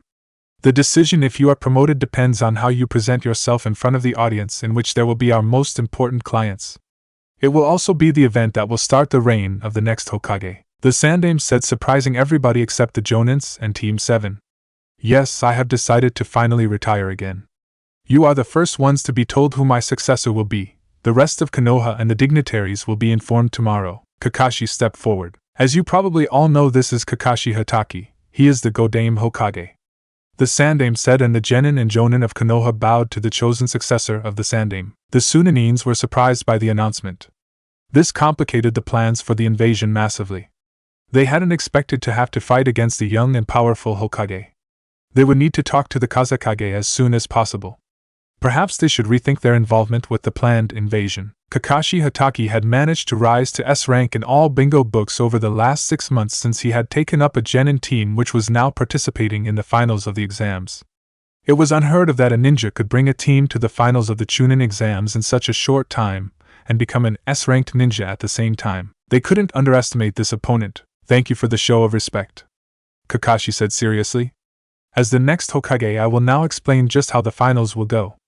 As Sandaime-sama said, we will test you in one-on-one fights. It will happen in a tournament. Therefore you will all draw numbers now which will tell you which opponent you will face in the finals. Step forward one by one, draw a piece of paper, and tell us your number. The first ones to go were Team 10 who stood to the right. Next were Teams 8, 7 and last the Suna team. I have 3. Ino announced. 7. Choji said. Troublesome, I have 11. Shikamaru announced. 2. Kiba declared happy to be in the first fight. 10. Shino stated. 4. Hinata said and looked at Ino who would be her opponent. 1. Sakura said. 6. Sasuke announced. 9. Naruto said looking at Shino. 5. Kankuro announced. 12. Temari said. 8. Gaara ended the process. Very well, then this are the pairings for the finals. First match is Sakura Haruno vs Kiba Inuzuka. Second match will be Ino Yamanaka vs Hinata Hyuga. Third match is Kankuro Sabaku vs Sasuke Uchiha. Fourth match Choji Akimichi vs Gaara Sabaku. Fifth match Naruto Namikaze vs Shino Aburame, and last but not least Shikamaru Naro vs Temari Sabaku. Kakashi called out the pairings. You get 1 month to prepare for your fights. You don't know anything about your opponent's strengths and weaknesses, so you should prepare accordingly. Do you have any questions? I have one. Shikamaru said, trying not to show his surprise at the revelation of Naruto's new surname. If this is a tournament, can only one of us become a Chunin? No, that's not the case. You will be judged on your abilities during your fights. Theoretically, if you fought well and your qualification was acknowledged, you could be promoted even if you lost your first fight. But more fights will of course give you more opportunities to show your abilities. Kakashi answered. After that there were no more questions and the teams were escorted out of the tower by their respective senseis. Team 7 stayed behind. Alright, over the next month I will be busy preparing to take over the position of Hokage, so I don't have the time to train you for the finals. I have arranged for a teacher for each of you who will help you with your respective strengths. Naruto, Jiraiya-sama will return tomorrow to start your training and will meet you at your usual training ground. Kakashi told his blonde student and got a nod with an indicated smile in return. Sakura, you will be training with Shizun, the apprentice of Tsunade-sama. She is a high-class medic nin. We could convince Tsunade-sama to let her come here for the month to train you. Sakura was very happy to hear that she got to train under an apprentice of the famous Tsunade-sama. What Kakashi didn't say was that they had offered Tsunade a lot of money to come back, knowing that she had a lot of outstanding debts to pay. While she had refused, she had offered Shizun's service in her stead, which they had accepted as at least the next best option. Sasuke, you will be training with Yamato, an ANBU captain. He informed his last student, who looked pleased to hear that. Now remember, there will be no allies in the finals, but I don't want you to regard any Konoha ninja as an enemy. Give your best no matter who you have to face, even if it is your best friend, but don't use any crippling moves against ninjas of Konoha. All three nodded seriously. Naruto, both your identity and my new position will be announced tomorrow, so you might want to take measures to not be mobbed. Kakashi told him. No problem, sensei. I can vanish completely if I want to. Naruto said confidently. The other two members of Team 7 knew just how true that was. They had after all done a training mission that showed them exactly how good Naruto was at staying hidden. The Raikage sat in his office reading the announcement of the finalists of the Chunin exams. He had to read it twice to fully grasp the information. Not only had Konoha finally published the long-awaited photo of one Naruto Uzumaki, even if he was really Naruto Namikaze, son of the Yellow Flash, they had also announced that Kakashi Hatake was chosen as Godame Hokage. This was really big news. How he wished that he could watch the finals in person, But Konoha had put up high security measures, and without a team of Kumo genin in the exams he could hardly rectify going to see them. Perhaps he could have a spy infiltrate as part of the delegation the daimyo would undoubtedly take with him. He called his assistant in to arrange said spy in the delegation. The Mizukage looked interestedly at the pictures of the finalists in the Konoha Chunin exams. She had to admit having the son of the Yellow Flash in the finals was very good for publicity. Many clients would travel to Konoha just to see that boy in action. On top of that, the heirs of the major clans in Konoha were in the finals. It would attract a lot of interest, and if the genin of Konoha, all interestingly rookies from the data that was published about them, gave a good show of their abilities, Konoha would get many missions. But at the moment she wouldn't act. Keeping Kiri neutral was for the best for now. They had a lot of rebuilding to do after the Civil War. They had lost a good part of their military, and while the rebels had won, there were still remains of Yugura's troops that simply didn't want to accept the change. Others, while not that hard-headed, needed time to work together with bloodline limit holders again. Years of mistrust were hard to overcome. Orochimaru raged reading the announcement of the finalists. Not only was his old sensei giving the position that should have been his to the Hatake brat, no, the son of the man that had been chosen over him for the position of Sandaime was in the finals. He was one of Sasuke's teammates. The boy would be a problem, and to his annoyance Kabuto hadn't reported back yet. He would have a serious conversation about the quality of the information that Kabuto had collected. It was obvious that the Sandaime and the future Godame thought that the boy was ready to be announced as his father's son, which meant he had to be at least low Jonin level. Otherwise the chance for assassination attempts being successful was too great. He wondered if he could get IWA to join in the invasion now. Having more manpower would be massively useful. In IWA, that Tsuchikage was laughing his ass off. Many wondered why he had started to laugh like that when he had read the announcement of the participants of the Konoha Chunin exams. Most of the ninjas of IWA that read that the son of the Yellow Flash was participating wanted to kill the boy. That Tsuchikage didn't want to do that. No, the reason why he was laughing so hard was that the old monkey Sarutobi had managed to pull this stunt off. This was the first time that anybody had heard even a whisper about a son of the Sandaime Hokage. No, it would be completely foolish to act on grudges against the boy's father. He would put the boy into the bingo books with a warning. He wouldn't stop any of his ninjas if they came across the boy during a mission, but if the boy was anything like his father, you didn't want to get on his bad side. Stories of the merciless Yellow Flash were told en masse during the Third War. There was a reason that Minato Namikaze got a flee on sight warning in the bingo book. He normally didn't bother you if you stayed away, and he was deadly in a fight. Being the leader of IWA would be interesting the next few years. The boy had to be strong to be revealed now. Perhaps he should offer a reward for the ninjas that could catch him alive. Offering a reward for his death would be bad, as it would distract his ninjas from their missions. He knew the grudges against the Yellow Flash ran deep, but it was long time that the dead were let rest. War was nasty, and even if Minato Namikaze had been the one to kill most of their troops, in war ninjas and civilians alike died. Those that survived needed to go on with their lives, and blaming the son for the deeds of a father the boy had never known was stupid to the extreme. Over the next month all the genins in the finals were really busy, even Shikamaru. He had realized that if he hadn't learned the shadow concealment jutsu, there would have been only one outcome of the second round. His team would have died, and that scared him more than anything else. He realized that he wouldn't be able to live with himself if he allowed any of his comrades to die if he had the power to prevent it. He had wanted to become an average ninja to have an easy life. But the additional work he had been forced to do by Asuma and his father had saved their lives in the forest of death. So here he was, reading up on the next family jutsu that he was set to learn. On top of that, he was doing physical training together with Asuma, Ino, and Choji every morning. He needed speed against a wind user like Temari to escape her long-range jutsus that she would undoubtedly unleash with her warfan. Similar things were going on with Team 8. They did physical training in the mornings and training with their clans in the afternoons. Even Hayashi Hyuga was impressed with the achievements of his daughter. She had developed well over the last 6 months, and that she had managed to qualify for the Chunin exams finals after only 6 months of being a genin was impressive. She had also asked him for help with developing a jutsu based on Kaiten. She had flat out told him that she didn't have the necessary chakra reserves to pull off Kaiten, but she had way better chakra control than most other Hyugas, and therefore she had thought up a new jutsu that was similar in its defensive abilities. He had told the children of the clan, including her sister Hanabi, to help Hinata with her training by throwing blunted kunai at her to defend against them. He was curious if she would manage to finish her new jutsu before the finals started. He was a bit disappointed that Niji hadn't passed too, but that was the result of not being fast enough to get the right scroll. It was a risk that was always present in Chunin exams, and he would have another chance in 6 months. Niji's team had collected most of the remaining Earth scrolls in the forest, but sadly no Heaven scroll. Shino was working massively as he had got the hardest opponent of them all. Naruto was Jonin level, there was no doubt about it, and normally he wouldn't be able to beat him. He would need to think of something to take him by surprise. So he had conversed with his father what could work. He had got some secret clan jutsus that might work, but Shibi had warned him that namikazes were famous for their speed. Even without his flying thunder god jutsu, Minato Namikaze had been incredibly fast. So Shino was also training in his speed to be able to at least dodge fast attacks. Shibi had called in a favor from a Jonin called Guy who had arranged for Shino to regularly spar with Rock Lee, a genin a year older than him.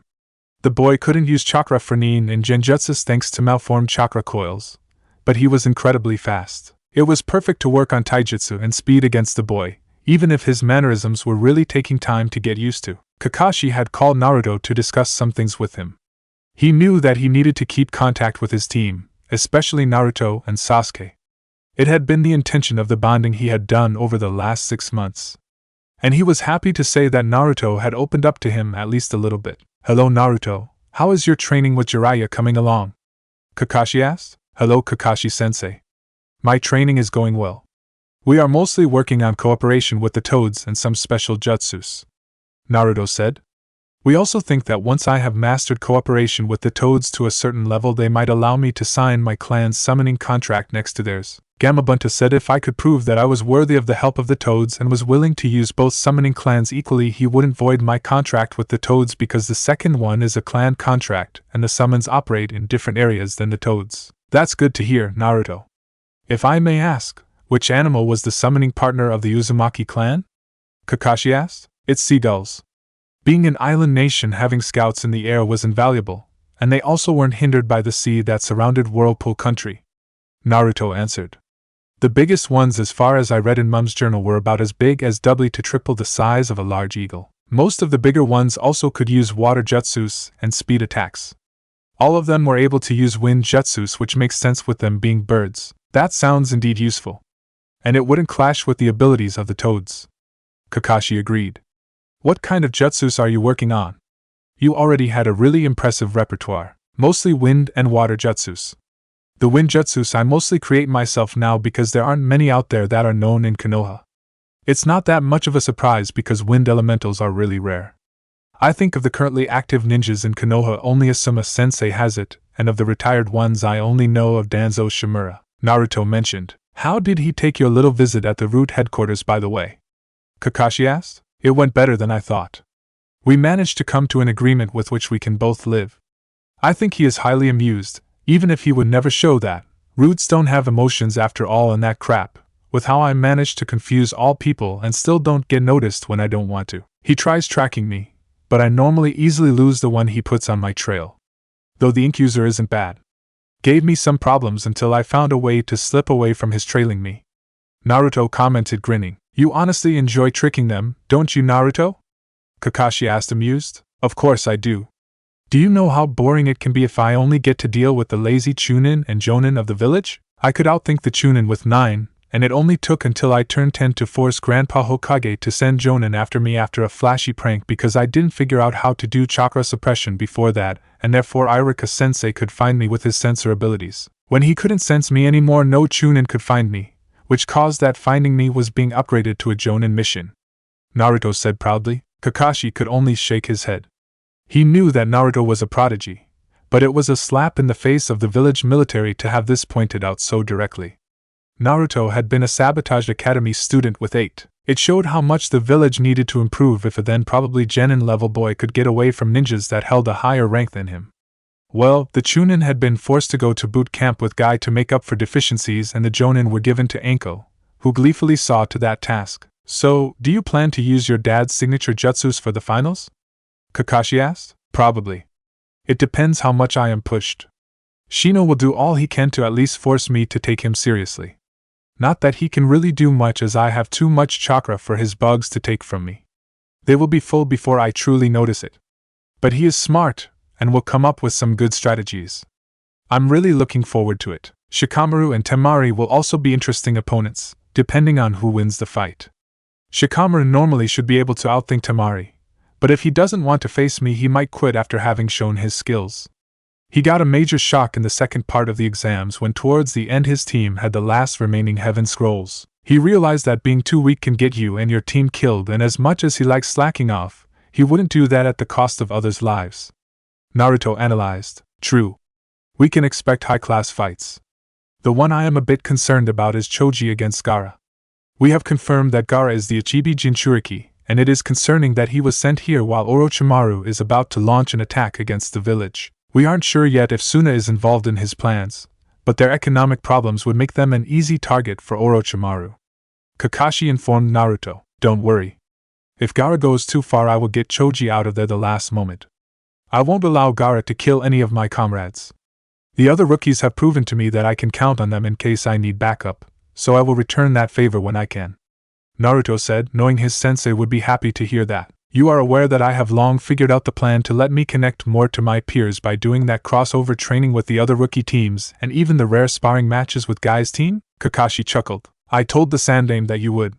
You are too smart to not notice something that obvious. Though it wasn't only for your benefit, but theirs as well. By letting them see your level, they were more motivated in their training to not fall back too far behind you. Some would have complained a lot more about the harshness of the training they had to do if they hadn't seen what they could face by having to go up against you. Which I guess was your intention." Kakashi said, "Maybe. I prefer having capable backup instead of hindrances. And some of them never did anything wrong to me at the academy. Shikamaru, Choji, and Kiba even hang out with me sometimes when we skipped classes," Naruto said. That was quite nice. Kakashi suspected that there was more to Naruto's plans, but for now he didn't ask more. He first needed to earn more of the blonde's trust, which took a lot of time. But that he revealed as much as he did was already a success. Chapter 27, Finals Start. Finally, the day all of Konoha had waited for was there. The finals of the Chunin exams would be held today. There were many famous clan names in the finals, though none was more famous than the finally revealed son of the fourth Hokage, Naruto Namikaze, formerly known as Naruto Uzumaki, who had already started making a name for himself, and many nobles and wealthy clients wanted to see him in action. Then there were his teammates Sasuke Uchiha, last member of the Uchiha clan in Konoha, who promised to become one of the strongest Uchihas of all times, and Sakura Haruno. Sakura had grown from a normal civilian-born kunoichi into an aspiring medic nin. Some were already seeing the next Tsunade in her. Rumors that had spread over the village said that the whole team was exceptionally strong now thanks to the training the Godame Hokage had put them through in the 6 months he had trained his team. Then there were the heirs of the most important clans of Konoha: Hinata Hyuga, Shino Aburame, and Kiba Inuzuka. Even if the last one wasn't the heir of his clan, he was the son of the clan head, then Shikamaru Nara, Ino Yamanaka, and Choji Akimichi. Those 9 Konoha nins would face the 3 children of the 4th Kazekage from Suna. It promised to be a great spectacle. The tickets had been sold out before a week was gone. Security precautions were at an all-time high, and the guests were asked to identify every single member of their protection details. Among the audience were lots of ninjas of Konoha. There of course were the senseis of the 3 teams that had qualified. Kurina Yuhi, sensei of Team 8, Asuma Sarutobi, sensei of Team 10, and finally Kakashi Hatake, Godame Hokage, and sensei of Team 7. All 3 were proud to say that their 3 rookie teams had been the only ones to get into the finals, despite having been seen as the underdogs in the exams and some thinking that the genin weren't ready for such a challenge yet. They had proven beyond any doubt that they were the best of their generation. Right now the genins that were hoping to get promoted were standing in the arena, facing the spectators. Kakashi's coronation to Hokage had been done 2 days ago. They wanted to have that part done before the invasion took place. It would be too much of a hassle to deal with the aftermath, and half the succession to worry about. So right now Kakashi Hatake ruled Konoha as the Godame Hokage. From left to right there stood Team 7, the Suna team, Team 8, and then Team 10. All of them were looking up to see the ones that had come to see the finals. Some of them had changed their style of clothing. Naruto had finally donned his new outfit with his special red cloak that was modeled after his father's infamous white cloak. Under it he wore long black pants that were fixed at his ankles with black bandages. A long-sleeved black shirt sat under a blood-red vest. On the back of his cloak, in black, there was a stylized Uzumaki swirl, though upon looking closer you could see that the symbol was made of the Kyuubi. The white Namikaze's twister was on his right shoulder. Sasuke had changed from his blue shirt and white shorts to a totally black outfit with short sleeves and shorts. Sakura had changed her outfit most. Thanks to the month with Shizen, she had got a good idea how a powerful kunoichi fought and how she tricked her opponents. Especially a medic Nin. So Sakura now wore a red and black short battle kimono over a black fishnet shirt. She also wore black leggings and red kunoichi boots that went to her shins. Team 10 looked like they did before, as did Kiba and Shino, but Hinata too had changed her outfit. She didn't wear the baggy jacket anymore, but a tight black bodysuit under a lavender battle dress. She still wore black shinobi sandals. Kakashi stood up from his seat. He sat between the Kazekage and the Sandaime Hokage, and addressed the audience. "Welcome everybody to this year's Chunin exam finals in Konoha," he said. "The 12 finalists that you see down in the arena have proven to be the best of this year's candidates in the first 2 tests. Now you will all see their skill in one-on-one fights. I want to introduce to you these promising genins. From left to right, we have Sasuke Uchiha, heir of the Uchiha clan of Konoha. Next is Sakura Harino, daughter of a civilian counselor of Konoha. Next in line is Naruto Uzumaki Namikaze, son of the Yondaime Hokage and heir of the Uzumaki clan of Uzushio. Next we have the 3 children of the Yondaime Kazekage, Kankuro, the oldest, then Temari, and last but not least Gaara. Next in line is Kiba Inuzuka, son of the head of Konoha's Inuzuka clan, followed by the Aburame clan heir Shino Aburame. Next is the heiress of the Hyuga clan Hinata Hyuga. Next to her you see Ino Yamanaka, heiress of the Yamanaka clan, then Choji Akimichi, heir of the Akimichi clan, and on the far right, Shikamaru Nara, heir to the Nara clan of Konoha. The order of the fights has been decided beforehand after the genins passed the second test. The first fight will be between Sakura Harino and Kiba Inuzuka. Will the other participants please leave the arena? Kakashi asked, and the spectators cheered that it would start soon now. Everybody but Kiba and Sakura left for the participants' box, and the 2 fighting this battle got into position. The proctor, Hate Gecko, asked if both were ready and got 2 determined nods. He started the fight after announcing that there were no rules in the fight besides that it ended when one participant forfeited, died, or if he stopped the fight because one participant had clearly won. Sakura went on a distance to Kiba, knowing from her sensei that the Inuzuka were taijutsu specialists combined with jutsus that included their canine partners. As Kakashi-sensei used ninja dogs himself, she had a fairly good idea about how strong somebody working with a ninja dog could be. While Akamaru was still small, it wouldn't do her any good if she underestimated the pair. Kiba was thinking similarly. After all the training that all 3 rookie teams had done and the competitions against each other, he knew that no member of Team 7 should be underestimated. They had all gone through rigorous training, and while Sakura had been weak at the academy, that was long in the past. He didn't know who had trained her over the last month, but he would be careful and heed his sensei's advice to not be too brash, as it could cost him deeply. He was just glad that he didn't have to fight Naruto, though. That would have meant a certain defeat. He had no jutsu or trick in his arsenal that could help him against the blonde, and he really didn't envy Shino, who had to fight first against Naruto. Sakura made the first move and threw a batch of kunai at Kiba, who dodged or reflected them with his own kunai. Sakura started running around him, while simultaneously making clones of herself. Too bad that with his nose he would be able to perfectly tell where she was. He wondered though why she was blowing up so much dirt. Then he stopped and grabbed his nose in pain. What had she done? He had to defend himself when Sakura attacked with a quick kick aimed at his head. He avoided the kick and then had to deflect senbons that she shot at him from a launcher at her arm. Nice trick, but not good enough. You won't get us like that. Let's up this, Akamaru, Kiba said, and looked at his dog only to see him fast asleep. 2 of the senbons that Kiba had dodged stuck in his leg and back. No, Akamaru, so now we have a real one-on-one. I know that Inuzuka taijutsu is dangerous to face, but if I take out your dog it is a lot less dangerous. Sakura grinned.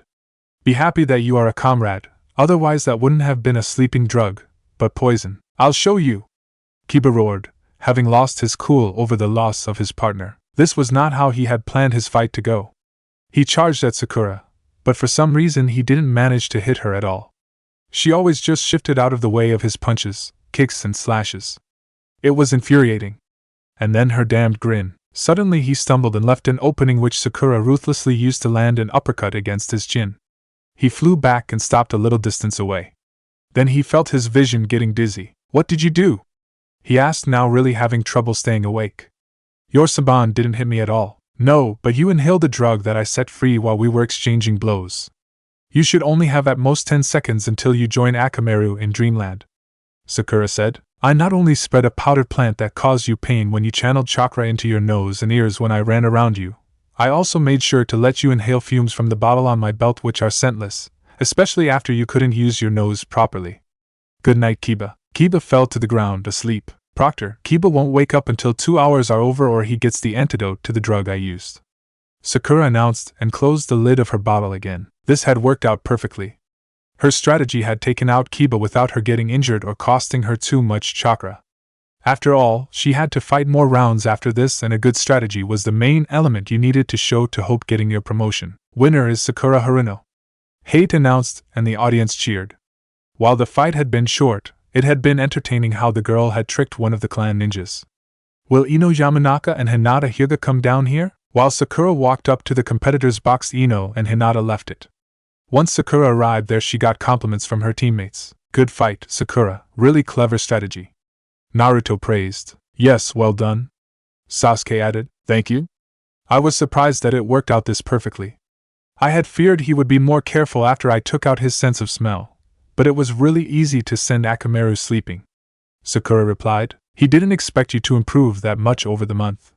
You definitely learned a lot under Shizen. Naruto commented. They then looked down to see the next fight. Ino and Hinata had made their way down, and were now taking their positions. Who do you think will win? Sakura asked. Hard to say. A few months ago I would have said Ino because Hinata had no confidence in herself. But since we started the cross-team challenges, she broke out of her shell and her taijutsu is really nasty to deal with. Sasuke commented. In the pure skills department, Hinata might have a few advantages. The Hyuga clan is known to produce good fighters, but she needs to get close for that to work. The Yamanaka clan has its mind jutsus, and Ino took up studying poisons, which allows her to keep her distance. I think Kurenai-sensei also got some genjutsu into Hinata's repertoire. It will be interesting in any case. Naruto added. Ino looked at Hinata. Had this been when they had graduated, she knew she would have won against the timid girl. But now, after 7 months, the result wasn't sure. Hinata had gained massive confidence through training with her team. And if she got too close to let Hinata hit her with her taijutsu, that was it for her. The gentle fist was a devastating style. She needed to fight from the distance if she wanted to have a chance at winning this. So she decided to start off with some shuriken that were laced with sleeping drugs. After Sakura's fight it was a bit boring, but it was what she had in that area. Most of her techniques with poisons were still in development, as building up the necessary resistances took time. Next to that she had her clan techniques. But most of them were more suited for interrogation and spying than fighting a one-on-one battle.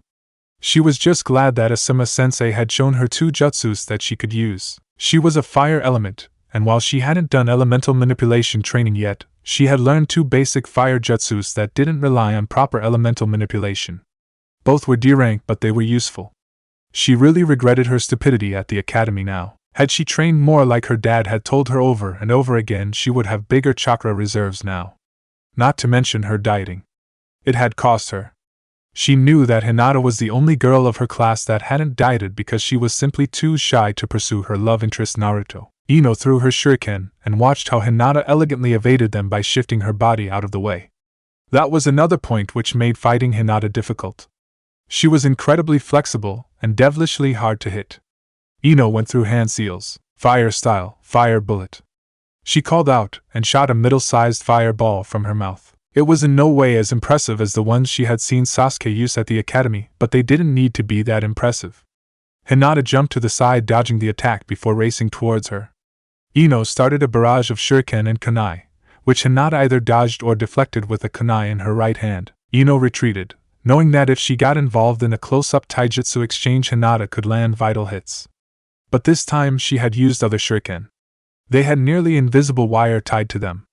Wire that would allow her next trick, fire style, flying sparks.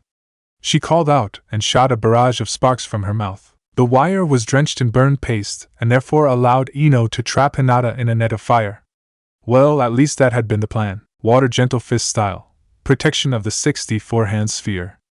Hinata called out. Hinata seemed to create a dome of water chakra around her by sending water-saturated chakra beams around her. The burning wires that Ino had set up hissed and then went out with steam coming from them. Hayashi Hyuga was looking at his oldest daughter with pride for a chance.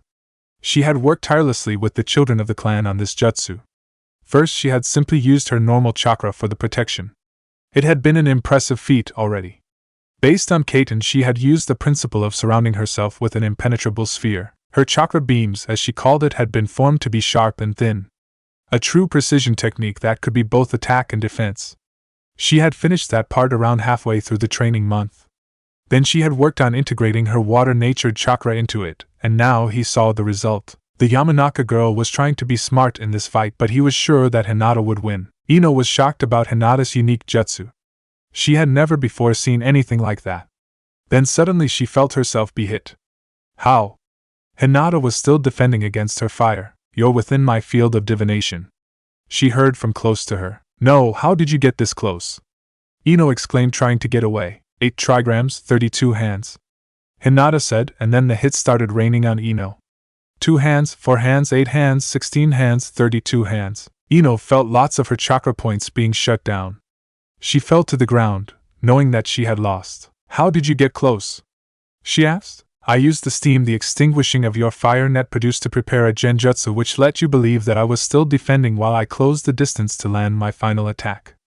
Hinata answered. Winner of the second match, Hinata Hyuga.